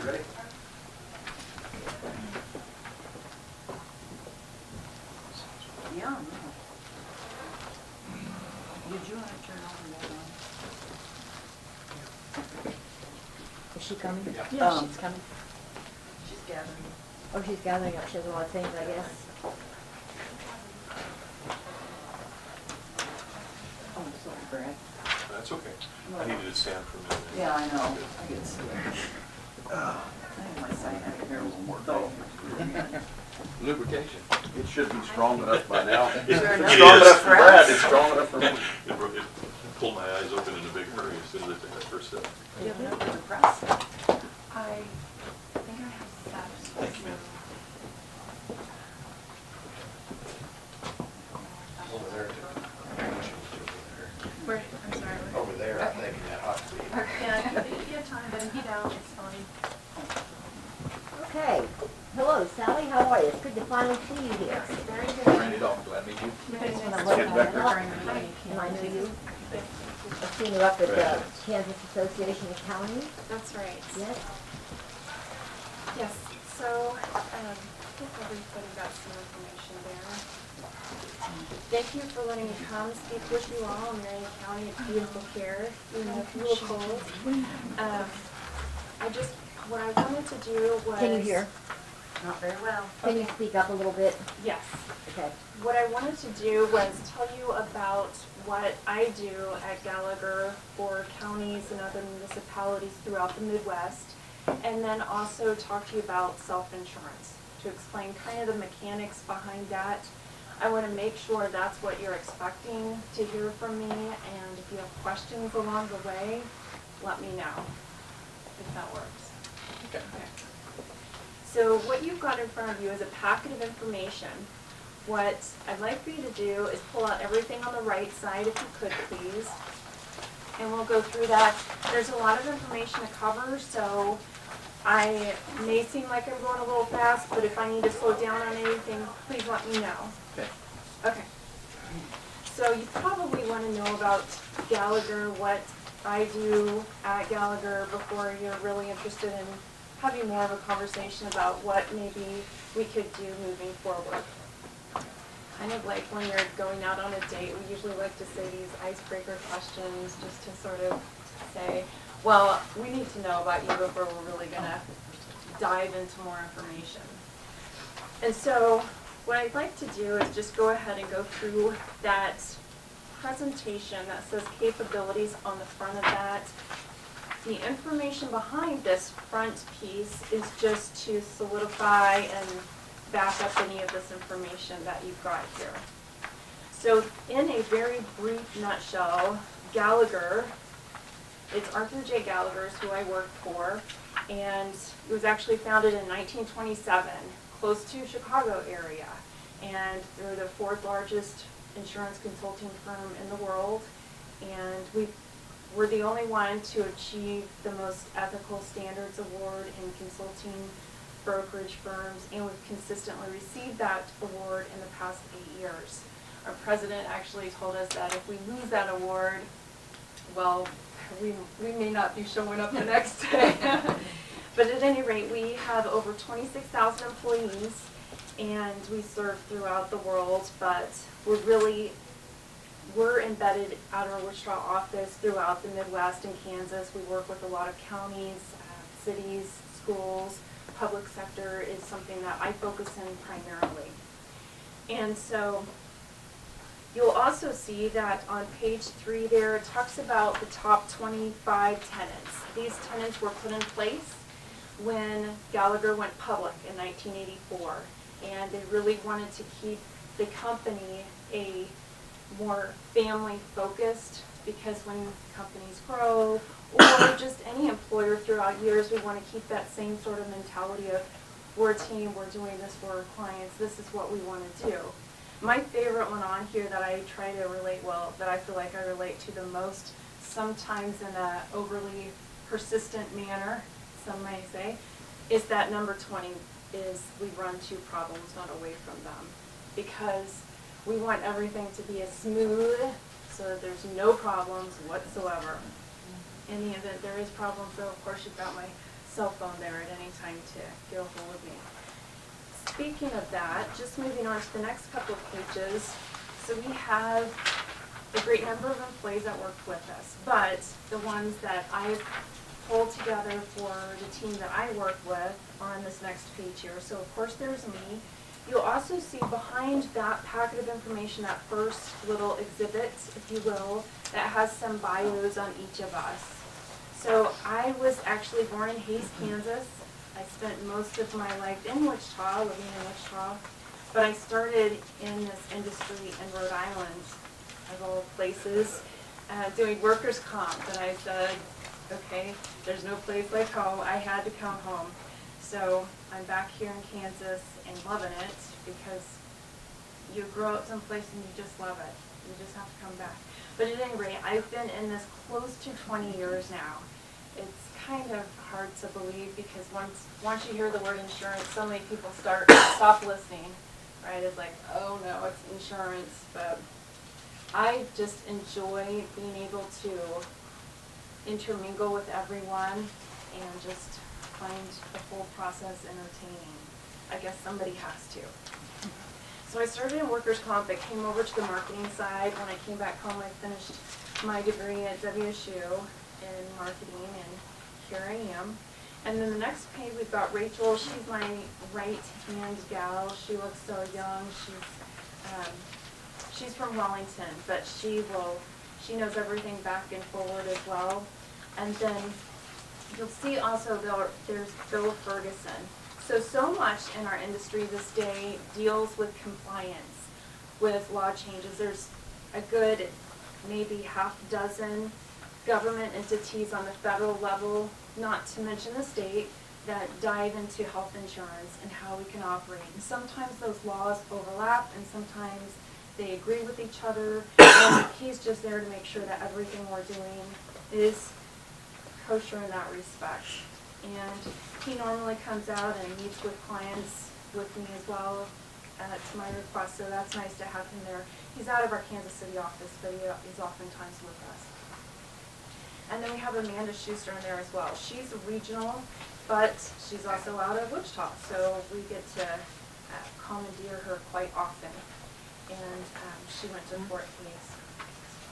So that's, what's that? There's a tie there, isn't there? Yeah. I grew up, if you will, at Blue Cross, you could say, and then I wanted to just work on the client's behalf. So instead of having my paycheck signed by the insurance company and just doing what specifically they wanted me to do, I'm now working for the client in that respect. So I'm the one that's on the inside that knows all the ins and outs to be able to not miss anything, to not uncover anything that's due back to the client. So there's a little bit of a differentiator there. I'll go ahead and just dive on. So the communications that we offer at Gallagher, several different aspects. So now is a little bit different because we have 4, some say 5 generations now working in the workforce. So with that, there's those that have different mediums of communication. They do not want to receive something online. I know my dad was asking me, I don't know how to buy something on Amazon. That's okay, Dad, I'll help you do that. That's easy, that's so easy for me to do. But then on the other hand, he can't, I can't do some stuff that he's used to doing in that respect. So what we do is we offer communications in every one of those mediums. We offer them on websites with mobile apps, as well as paper benefit guides, and just about any access point that employees need. So what I do have here are just a couple of samples on what we do for benefit guides. I can't leave these here, but I'll pass them around so that you can get an idea of what they look for. There are a couple of local counties that we work with here, and that's something that we give to the clients, employees, and go over these benefits either in person, but generally speaking in a group setting, so that we explain the benefits, how they work, and then we offer our contact information in there as well. So it really encompasses all the benefits, because you're not just talking about medical, you're talking about time off or any other benefits that they may have. And that comes with the compensation statements that we provide to our clients if they want to do that. So usually around W-2 time in early spring, we get a spreadsheet from many of our clients that want to send their employees compensation statements. So it looks kind of like a paycheck. It says, these were your wages last year. This is what the county also paid for on the medical side. You also get these additional fringe benefits. Maybe they are time off, paid time off, and other aspects of that. Sometimes health savings accounts, helping to match with that, as well as retirement, so that it's not just that one aspect. So I'll go ahead and move on there. The compliance, just digging into that a little bit more, we have close to 30 compliance attorneys. We have that one dedicated source, which we're able to get online with cell phone or what have you. But we also have several others in a queue waiting to assist us. And the reason I like that is because there's always well, I've never thought about this, even though I've been in this business for a very long time, things just come up. So we're able to send questions or any particular situations to the help desk to say, what do we need to navigate to get around, or to make sure that every law is intact in what we're doing. A couple of things in addition to this, I put in your packets behind those bios is something called the compliance checkpoints. So we've got this that comes out in early January, as well as one focused primarily on the public sector, which is directly behind that. So these come out on a monthly basis and periodically. A lot of times we found with the Patient Protection Affordability Care Act, these laws may change or come out with announcements on Friday at 5 p.m. And so what our attorneys have had to do sometimes is work through the weekend to make sure that there's no missing information, and whatever we're sending out to our clients is fully comprehensive, understand, and it's in layman terms, which is great because I don't speak legalese in that sense. So something else that we have in that little packet, that first packet of information, is information on Pharmacy Benefit Manager. You may have heard in the news and experienced it with renewals in the past few years that the pharmacy benefit costs, the drug costs primarily, are due to exceed the medical costs in 2020. And so, fortunately, unfortunately, I guess it depends on beliefs, is that the pharmaceutical industry was able to avoid a lot of the Affordable Care Act laws on capping costs and that nature. And so there's a great deal more of a shell game, if you will, on the pharmaceutical costs. And so that's a primary focus on us, so that we're able to work with that. Something that we've been able to do with Gallagher is pull in 3 pharmacy benefit managers, and to give you an idea of what that is, it's like Prime Therapeutics. They're that separate company like you have with Blue Cross that manages the medications. Like, this is going to pay this way. We get rebates. Prime Therapeutics, I'll say in that sense, gets rebates for certain medications, and that's why they're on the $30 copay instead of the $40 copay. Well, you as a county do not get those rebates back. They go to Blue Cross's or Prime Therapeutics' bottom line. And so the hard part is that maybe if we have a lot of people utilizing the appropriate drugs in order to get those rebates, they're not going back to the county where they should. And that's something that we focus on to make sure that you're getting all the dollars and dimes that are due back to you. So we've contracted with 3 of the largest pharmacy benefit managers, and it has started last July 1st, so that we have, it's almost in a pool, so to speak, because we have groups that are going onto the pharmacy benefit manager with their own benefit structure and how they want to cover things. But because we have so many clients going on to those, we were able to secure better discounts overall. Discounts that come to you all at the county and to the county employees. We've already had some go on there. I've got one that's going on January 1st, and that's Kansas Medical Center is actually going to use that because they're realizing a savings of over $200,000 for that, and it's remarkable at any rate. So just moving on, the actuarial and underwriting information is a department we also have at Gallagher with fully accredited actuaries and underwriters. The reason why we have these folks is to do several things. One of them is to do mid-year reviews. So usually at the time of, for us, if we're a May renewal, we usually like to do like a prediction, if you will, about 6 months, it could give or take out from the renewal. So we know what to expect and we know how to set the budget for the upcoming year. Sometimes it's hard to set the budget if you don't know what the renewal is going to be, and then it can surprise you, and that's no fun. We hate to refer to that as the annual train wreck because it's no fun for sure. But the cost driver analysis, we can see how those little levers may need to be adjusted. And self-funding, for example, is an easy way to make those adjustments so that we can see long-term results of the costs mitigating and leveling out. I put a really simple page in here on something I really love, but it's very simple, and it's just the rate development example of medical and pharmacy. So we've got our new rates for the upcoming year on the far right. This is an example, it's a sample, but this is a employer that's using percentages cost share. You'll see over on the far right side.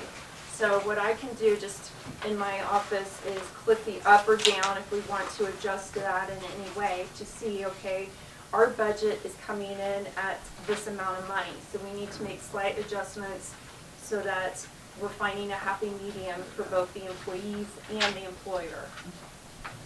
Something that a lot of other employers are moving towards and gravitating towards is that next page, which instead moves the percentage of cost share to a dollar amount cost share. So regardless of how many employees you may or may not employ, you know that for everyone coming on and taking benefits in that particular area, it costs $280 that you'll see in that third column over. So with that respect, the employees, sometimes I've heard it say, pick their poison, if you will, on determining which benefit they want. They may pay more for a better, lower deductible. So this is just a sample here. Okay, so another thing that we have under this actuarial and underwriting is, if I haven't badgered you last year, we have these benchmarking studies. So 3 years ago, we used to use one that was out of California because that was the standard. But now Gallagher's is the standard for benchmarking benefits and employer goals, because we well exceed the number of clients as well as prospects who go in and fill out these questionnaires on what they do, what they're looking to do in the future, and where they stack up with their benefits and their costs.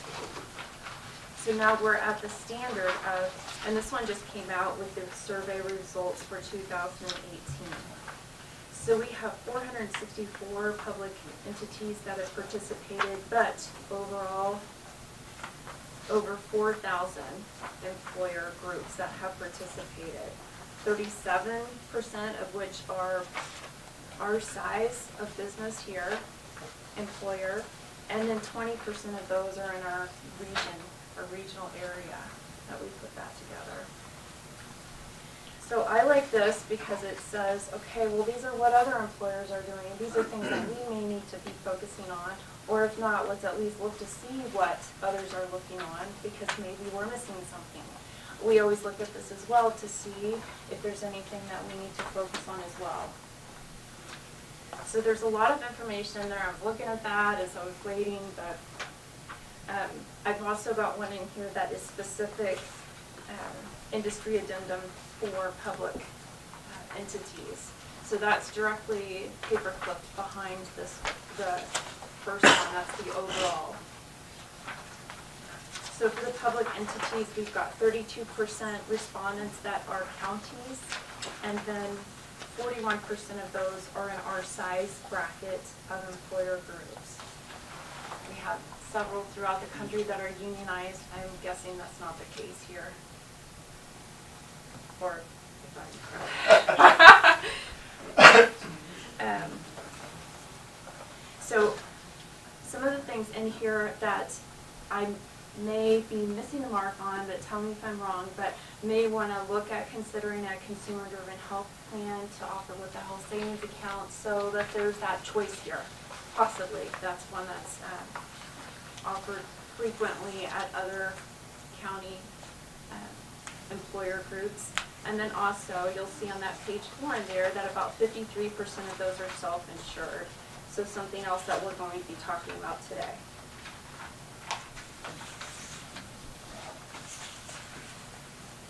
It's interesting because when we go through the benefit structures and ask individuals what they find is paramount for their benefit package, and most oftentimes we hear of the medical insurance. So that's always a primary focus, but when putting forth the entire package and showing them everything that they get by working at the county, sometimes that's another thing to say, wait a minute, I need to really consider things. Because what we've seen in the dramatic decrease in the unemployment rate is that instead of being an employer choice of employees, it's more of a talent war. And so we want to keep those employees in our public sector here to work with us here. So I will go ahead and move on. The well-being and engagement. So there is a page in there that looks somewhat like this, well-being and engagement. I hope. Yes. It's in that capabilities pocket. Oh.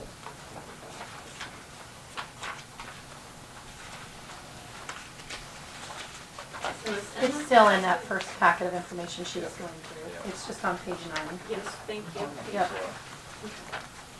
So you should also have a separate page in there that kind of has a calendar. Yep, that's it, right there in the far left. And so this is just something that was put out recently on something that we try to, I don't want to say attack, but at least help employers say, okay, maybe you want to put out a piece on January, we focus on this topic. A lot of times in fourth quarter, we focus on stress management because it's the holidays. And we may have some time off, but we have just as much to get done. And so we just want to be able to juggle all that. And with our wellness in particular, which I guess the new word, and I can't get used to it quite yet, is well-being. But what Amanda does for that is she focuses on all of this because it's become a realization that it's not just how you eat and exercise, it's everything else. It's your career moving forward, it's your finances. You teach that financial piece, things of that nature to help folks realize that, I don't know about you all, but I was not taught a budget in high school. So for those coming out or maybe haven't gotten to that point, realizing that, hey, I need to make those things balance or have more in that area of savings. That really helps out, especially mentally, because knowing that there's no worries in that regard in their life, then they can focus on their work here at the county.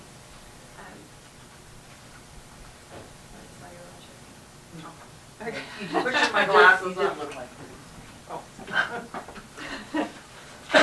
Okay, so the HR and benefits technology, I don't know if that's even a thing of concern at this point. There's probably not a huge amount of turnover, but there's something that a lot of employer groups are looking at so that their employees are able to enroll online. There are several different programs out there, there's hundreds actually, that allow for that communication of enrolling online. We automatically put in place a website for you all and then other apps so that you can contact employees. Maybe there's a snowstorm and you're saying, hey, be careful on the icy roads out there. I found an icy patch, I'll tell you that. It was fun, but not dangerous since I wasn't around anyone, but at any rate. So the workforce evaluation, just continuing on with that, is what we do with our groups usually mid-year, not every year, but mid-year, is we go through a workforce evaluation. So we get a lot of information from Tina or Ashley, and just we pull the information in together in an effort to be able to explain what makes up our employee base. So maybe we have a lot of entry levels, or maybe we have a lot of established folks. Well, what do they need specifically? Do they need specifically a flexible spending account because of taking care of kids' braces, things of that nature? So that's diving in really deep to find out how can we tweak some of the benefits additionally to make sure that everything is getting what they need, but being able to facilitate it both in an aspect that helps the county as well as the employees. So we don't want to cause extra work. We want to minimize that for sure. The carrier and vendor management. Gallagher is keen to only working with A-rated carriers or better based on AM Best or Alfred M. Best ratings. And we monitor that on a monthly basis when that comes out. If any of our clients work with any carriers that fall below those marks, we immediately contact them and say, this is where we're at. what do we want to do? Do we want to hold on and monitor it very closely until our renewal time and then take careful consideration on what we want to do in the upcoming year, or any of that? In the Kansas arena, I'll say for the fully insured side, medically speaking, our main competitors, I'll say, we've got Blue Cross, of course, United, and Aetna. I'll say Blue Cross, United, and then Aetna. They've been purchased by CVS recently, and so before that there was Preferred Health Systems, which was purchased by Coventry, who at that time had made 39 acquisitions in the past few years, and then that was purchased by Aetna. So it's been going through some growing pains, I guess, adjustments that aren't completely consistent throughout the nation. So United actually has the largest network and provider group. They work very fluid and stably like Blue Cross. So we're just monitoring those carriers. On the self-insured side, you'll see it works a little bit differently because you've got stop-loss carriers that are oftentimes very, very huge in aspect of dollar-wise compared to the fully insured carriers. So moving on, I just have my information here on the costs, but I'll also say that one of the main reasons here is to take care of our employees. I would say that county employees, this is us, and this is our future, and we want to make the best of it, but be very careful on the stewardship of the tax dollar, of course. That's what we always want to pay attention to. So what I want to do, if you're ready, is pivot to the information that's on the left side of your packet, which is in regard to the self-insurance.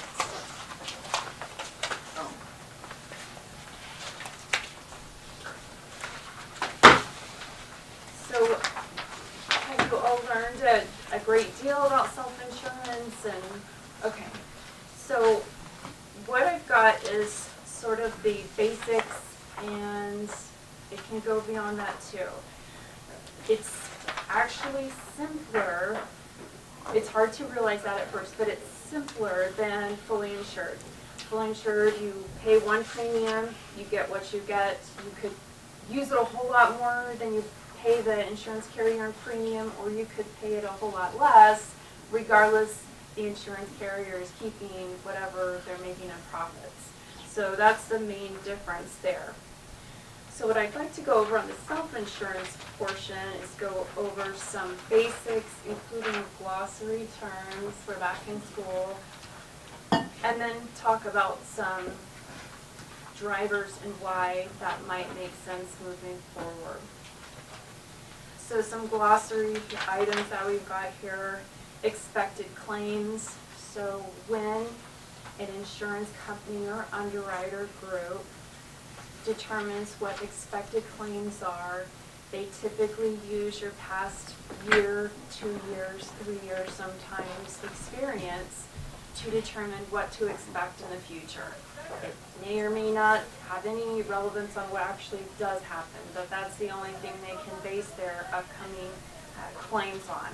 So there is the expected claims level and then the maximum. So they always give you a worst case scenario. So you're not going to be surprised and shocked by something unexpected happening and then just completely the cost going through the roof, because there is a maximum set.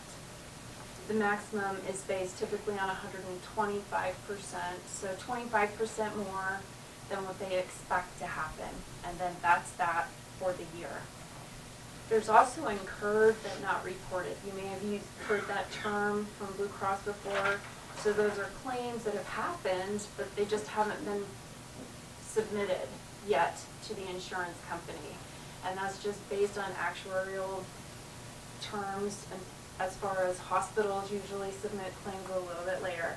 Drug pharmacies are usually on top of it because almost all of those are electronic. There's also terminal liability option, So for groups first coming onto insurance, self-insured, sometimes they feel a little bit more confident in taking out that terminal liability, meaning that I'm not sure if I'm gonna like it, and next year I might switch back to fully insured. So what I do is I buy this extra insurance called terminal liability option, so that if I have a claim that happens in December, but I don't get the bill for it until March, that insurance still pays for it. Because we'll talk about this in a few minutes, but it's based on when the claims are received and paid. Reserves are money that's set aside to pay for future claims. So for the first several months, you may see little claims coming in to pay, but you're still funding that account to pay as if we're fully insured.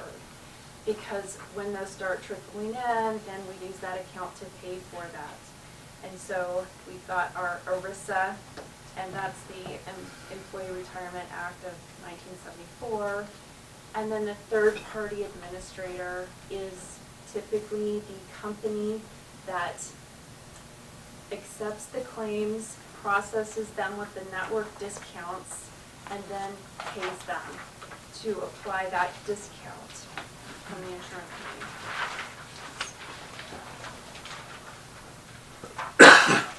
There's also information called stop-loss insurance. So the stop-loss insurance includes that specific deductible and the aggregate stop-loss. The specific deductible, it's sometimes referred to the spec or the individual stop-loss, because if I'm an employee here and maybe I have cancer claims that I'm going through, and our individual stop-loss here happens to be $50,000.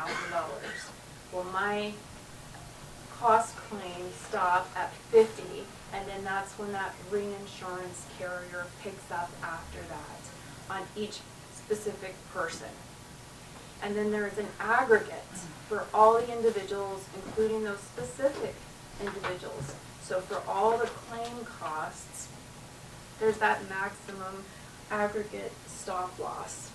So there's two different fixed costs though there, and those are fairly small, and you'll see those on different proposals as well. You may sometimes hear about laser deductibles. There's pros and cons to everything. I guess it depends on your perspective. Laser deductible, oftentimes we try to work without those, but that does not mean that they're necessarily bad.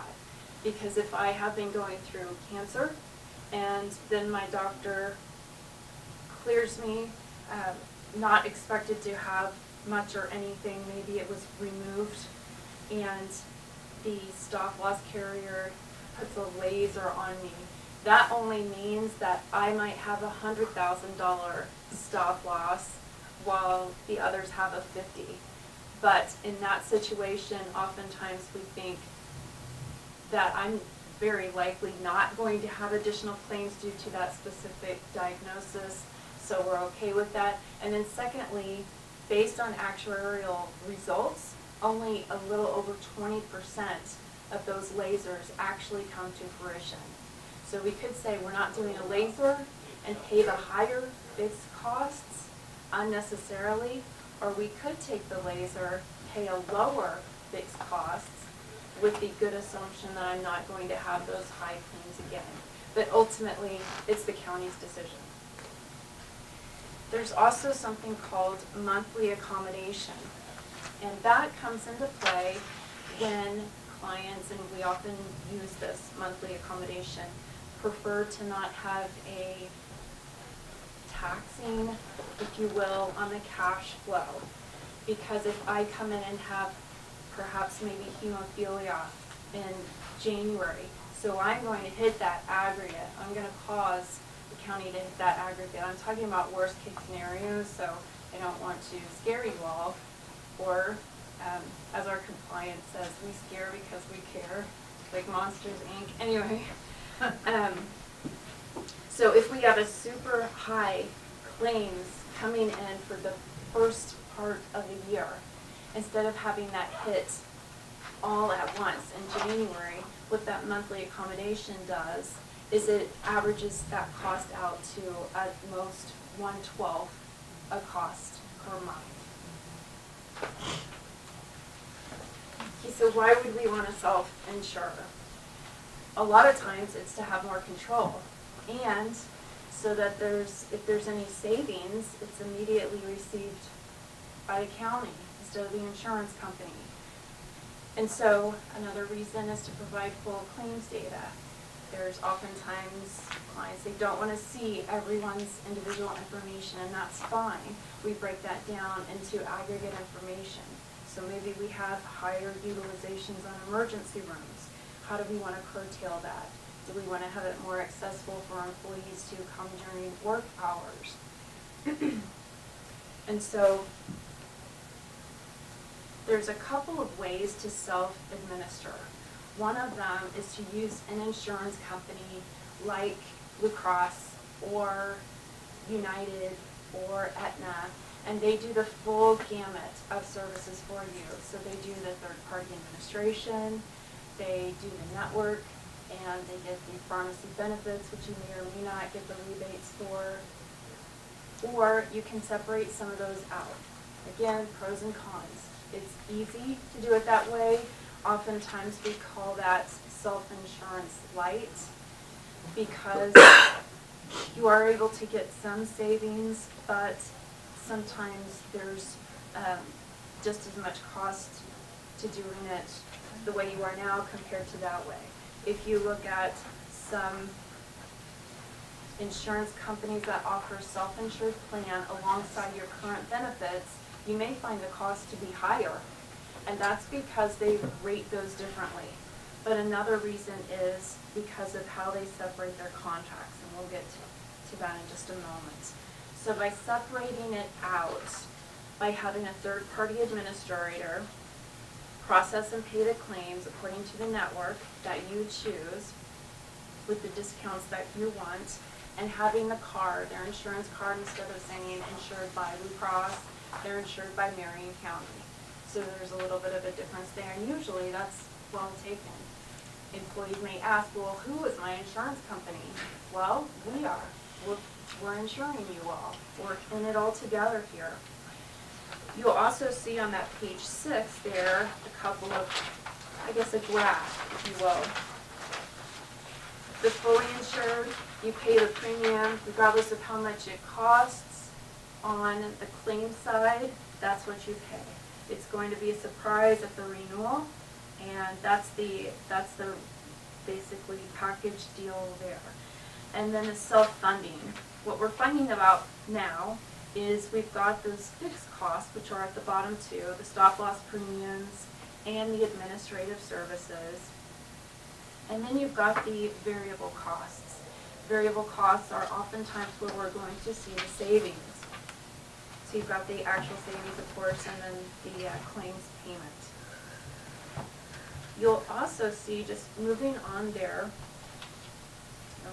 okay, here it is. So the claims are based upon the prior year's claims and then trend. So there's an inflation cost, which should be the same as the cost of living adjustment, but I don't think it ever has been that low, especially with the rising pharmacy costs. And then we've got the 125% set for the maximum worst case scenario for that year. And then for the first year at least, it's a recommendation to fund at that maximum. So we set up that base account. So when we do have claims coming in, we're able to pay from that. And that immediate claim reimbursement is important also for the cash flow. So the claims are paid on a weekly basis. This is different than what you have today. Today you've got that one payment that pays for the services, fixed costs, as well as the claims. Self-insurance, there's a weekly claims payment, as well as a monthly fixed cost. So there is some learning, a learning curve in the beginning of this. And you'll also see on that next page, I think that's slide number 8, fixed costs. That's what's included under the fixed costs. So these are what we want to have low, because we know they're coming in and they're coming due every year, or every month rather, regardless. And so we've got our claims administration to process and pay the claims. We've got the PPO or network access fee, and then the pharmacy benefit manager. These things sound like they're adding up, but what I've always seen is them ending up costing less than the fully insured package. You've also got the taxes in there too, so that's a little bit different because it's a reduced amount by approximately 2% because of the state taxes, the consulting fee, and reinsurance stop loss premium for that stop loss coverage itself, and the specific or individual, as well as the aggregate, and that one is paid monthly, regardless of carrier. So that's a little bit different than what you have today. So now we get into this fun stuff. Oh, boy. Hold on. Okay. So on the different contracts, you're able to elect, depending on the insurance carrier or the stop loss provider. Some insurance companies only allow for a certain contract regardless of whatever you want. You just get it. You don't have really any other choice. An example of that is Blue Cross.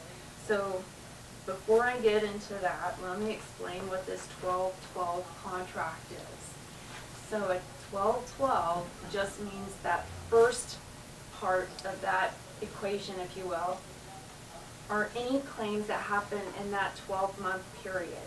So let's use 2018 for example.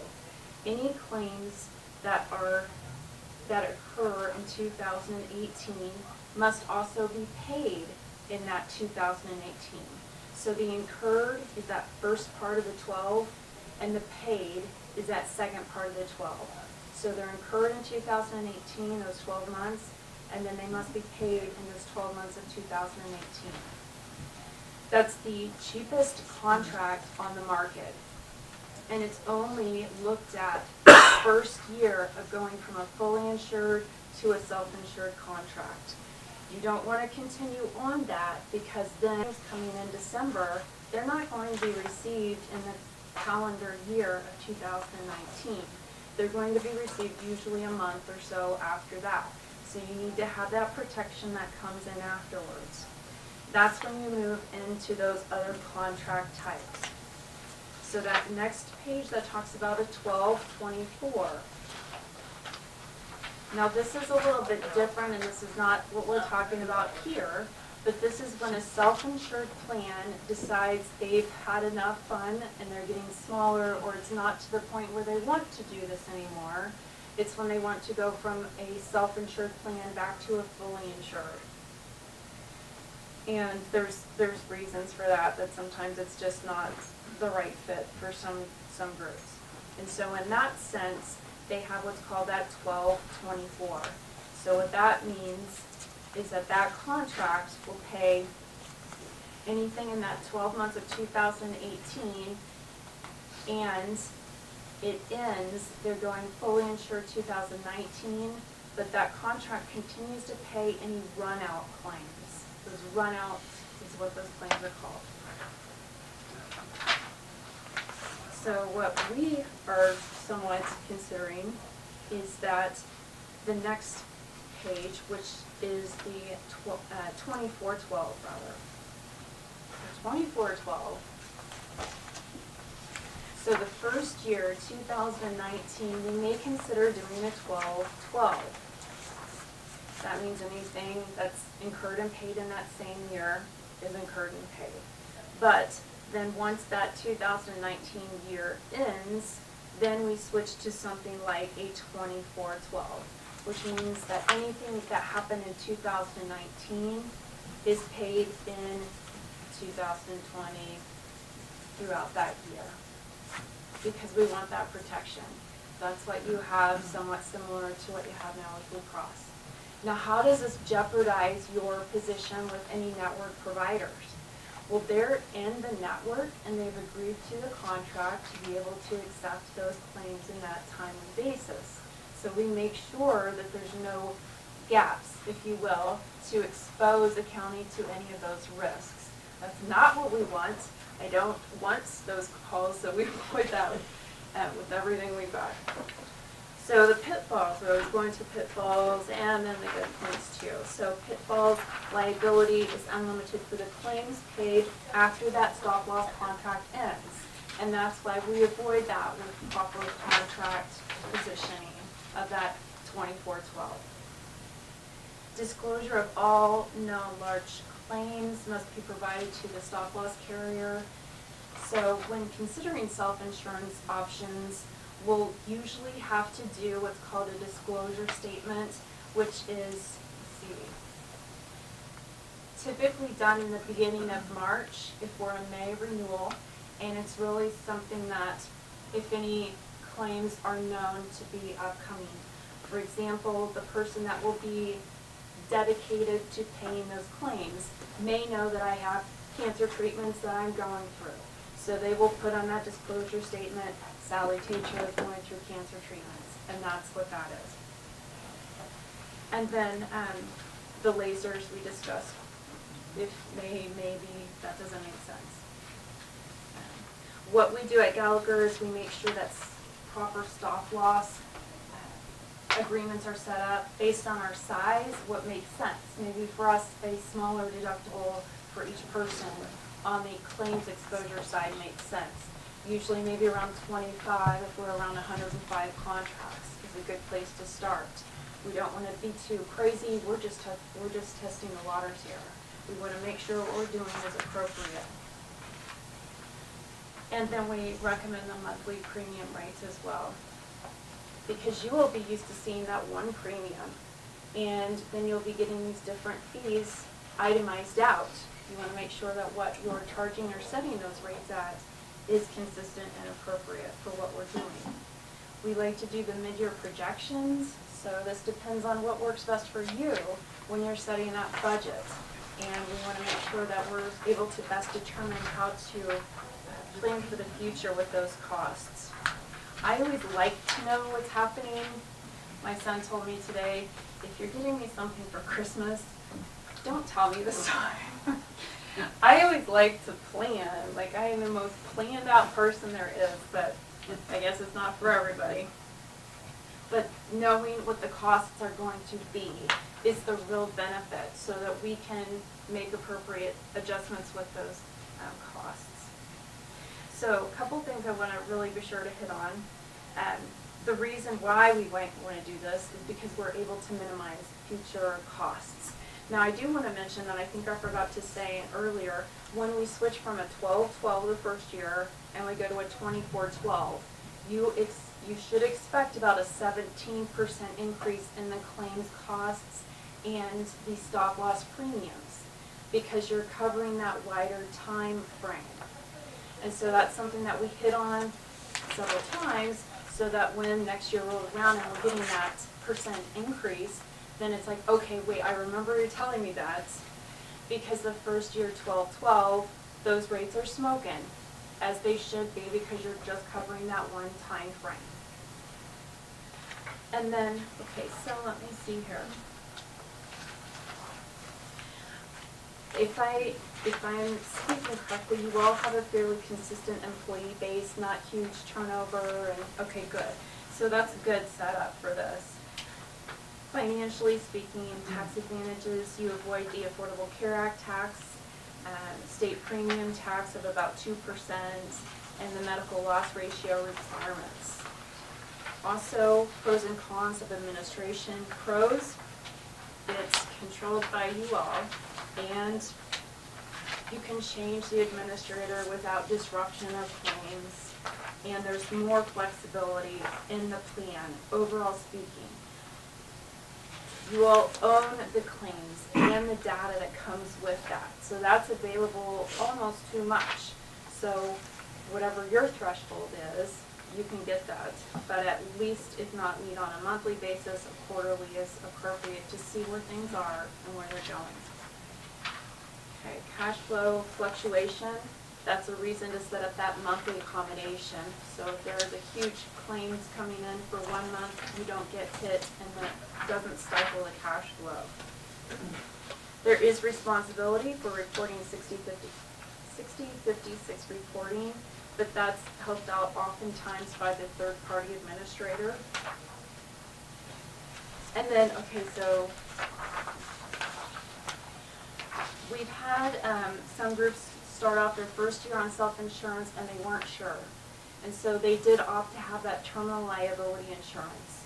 So instead of having that 12-12, they had a 12-15, that extra bit of insurance in case they wanted to switch back fully insured the next year. So there is a possibility to do that, and that's a little bit of an extra cost, but sometimes that was more, they felt more confident in trying the waters that way.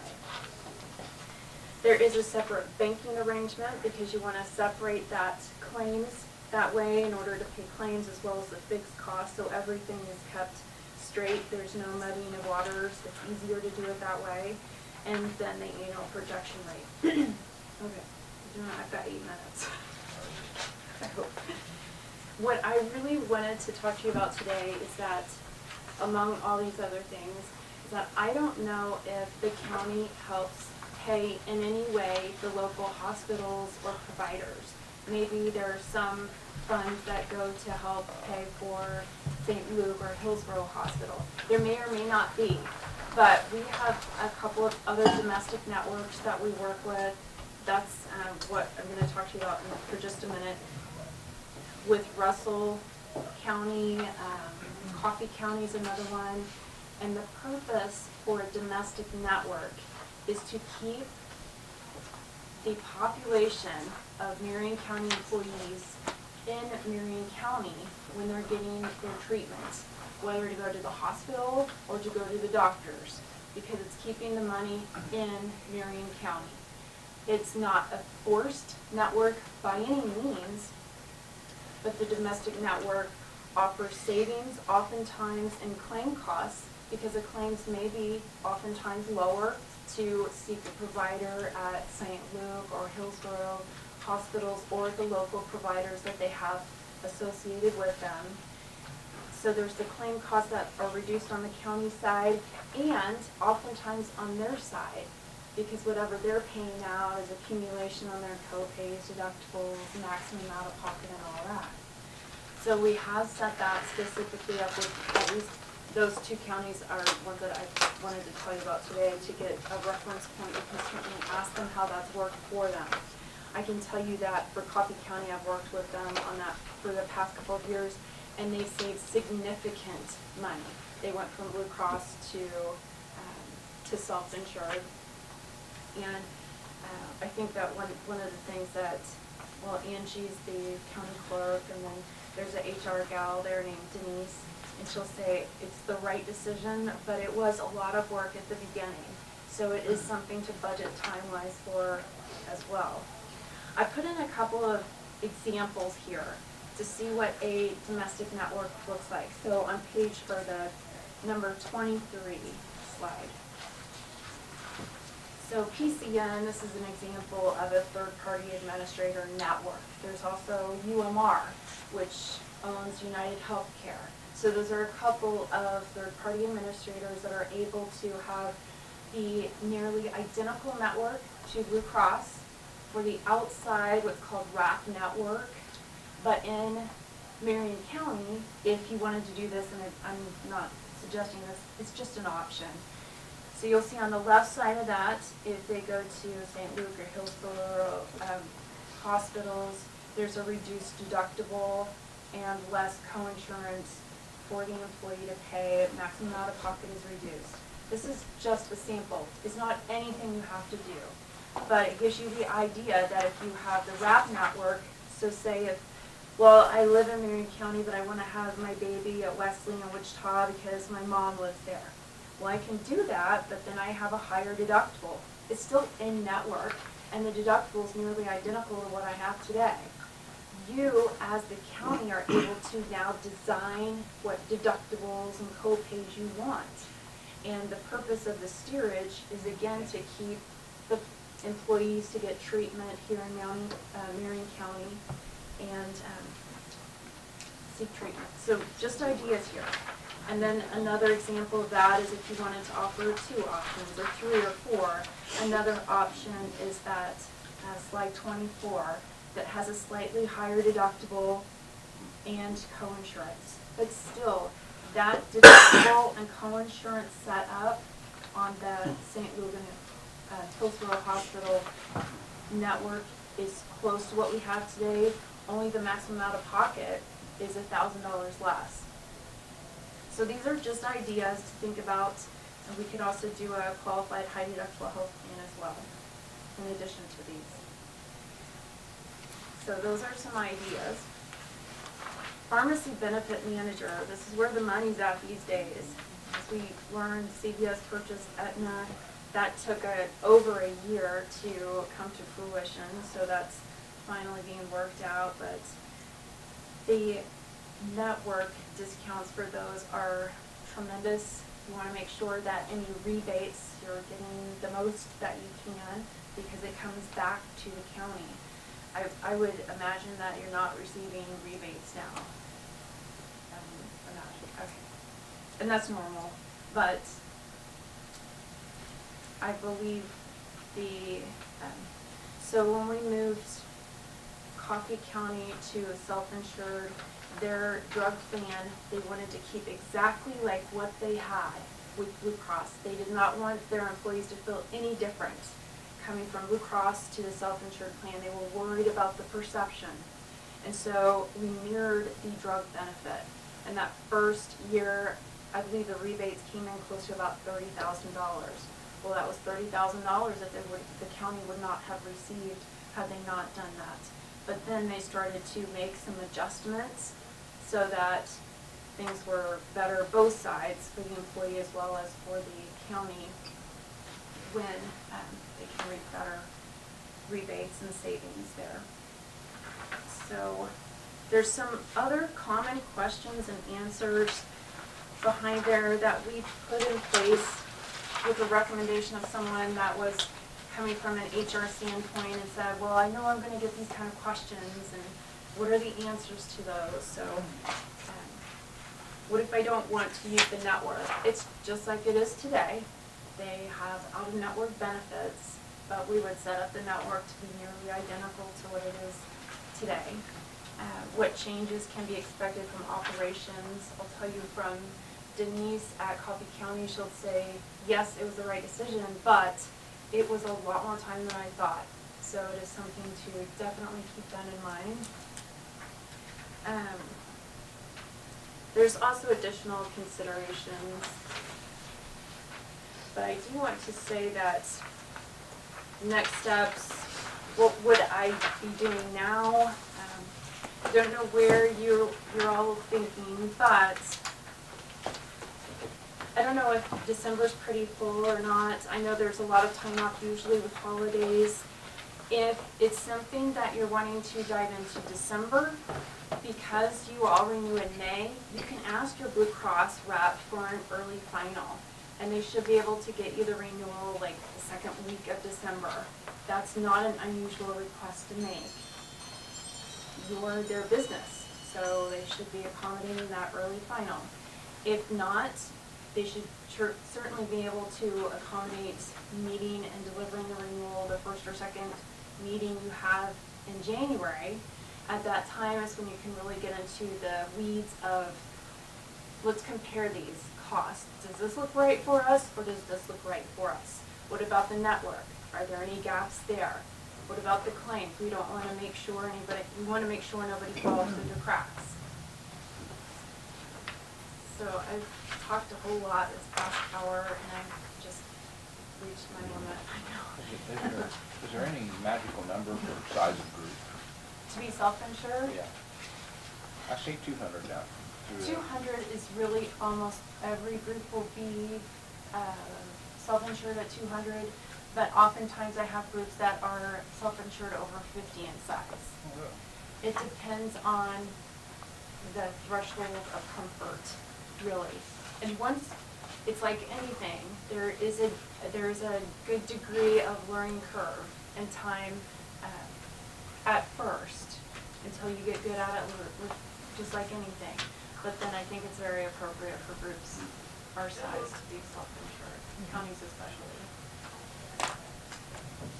What other questions do you How have? many counties do you have in Kansas? I'd have to go back and look, but I can get you that. Ten? I would say 10, maybe more. Yeah. Just did an open enrollment last week, which was actually borderline Missouri, so I can't count that, but. Yeah. Sounds good. Thank you all. Interesting. Yes, I guess I'll look to hear from you all. Okay. Thank you, Sally. Thank you. It was nice to meet you all. You too. I would say. Thank you very much.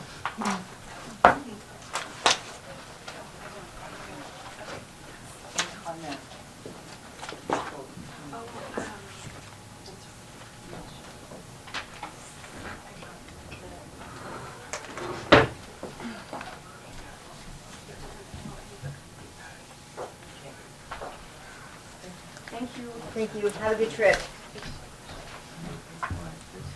Oh, Sally, she said you said you can't leave these? Oh, yes, thank you so much.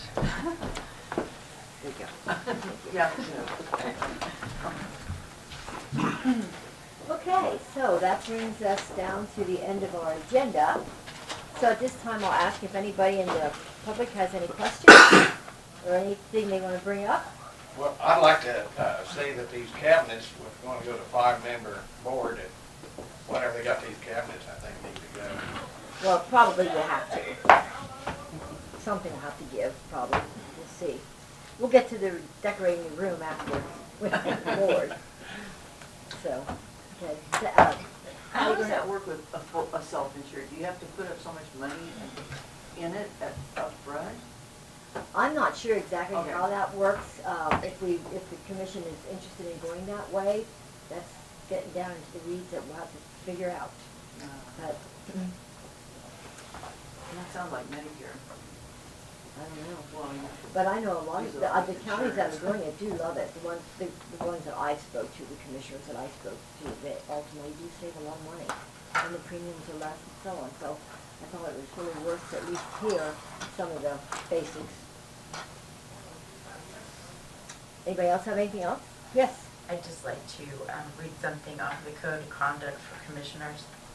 It just says, should model decorum, respect for others, and civility in all public relations, and I think everybody needs to do that. Okay, thank you. Is that everything?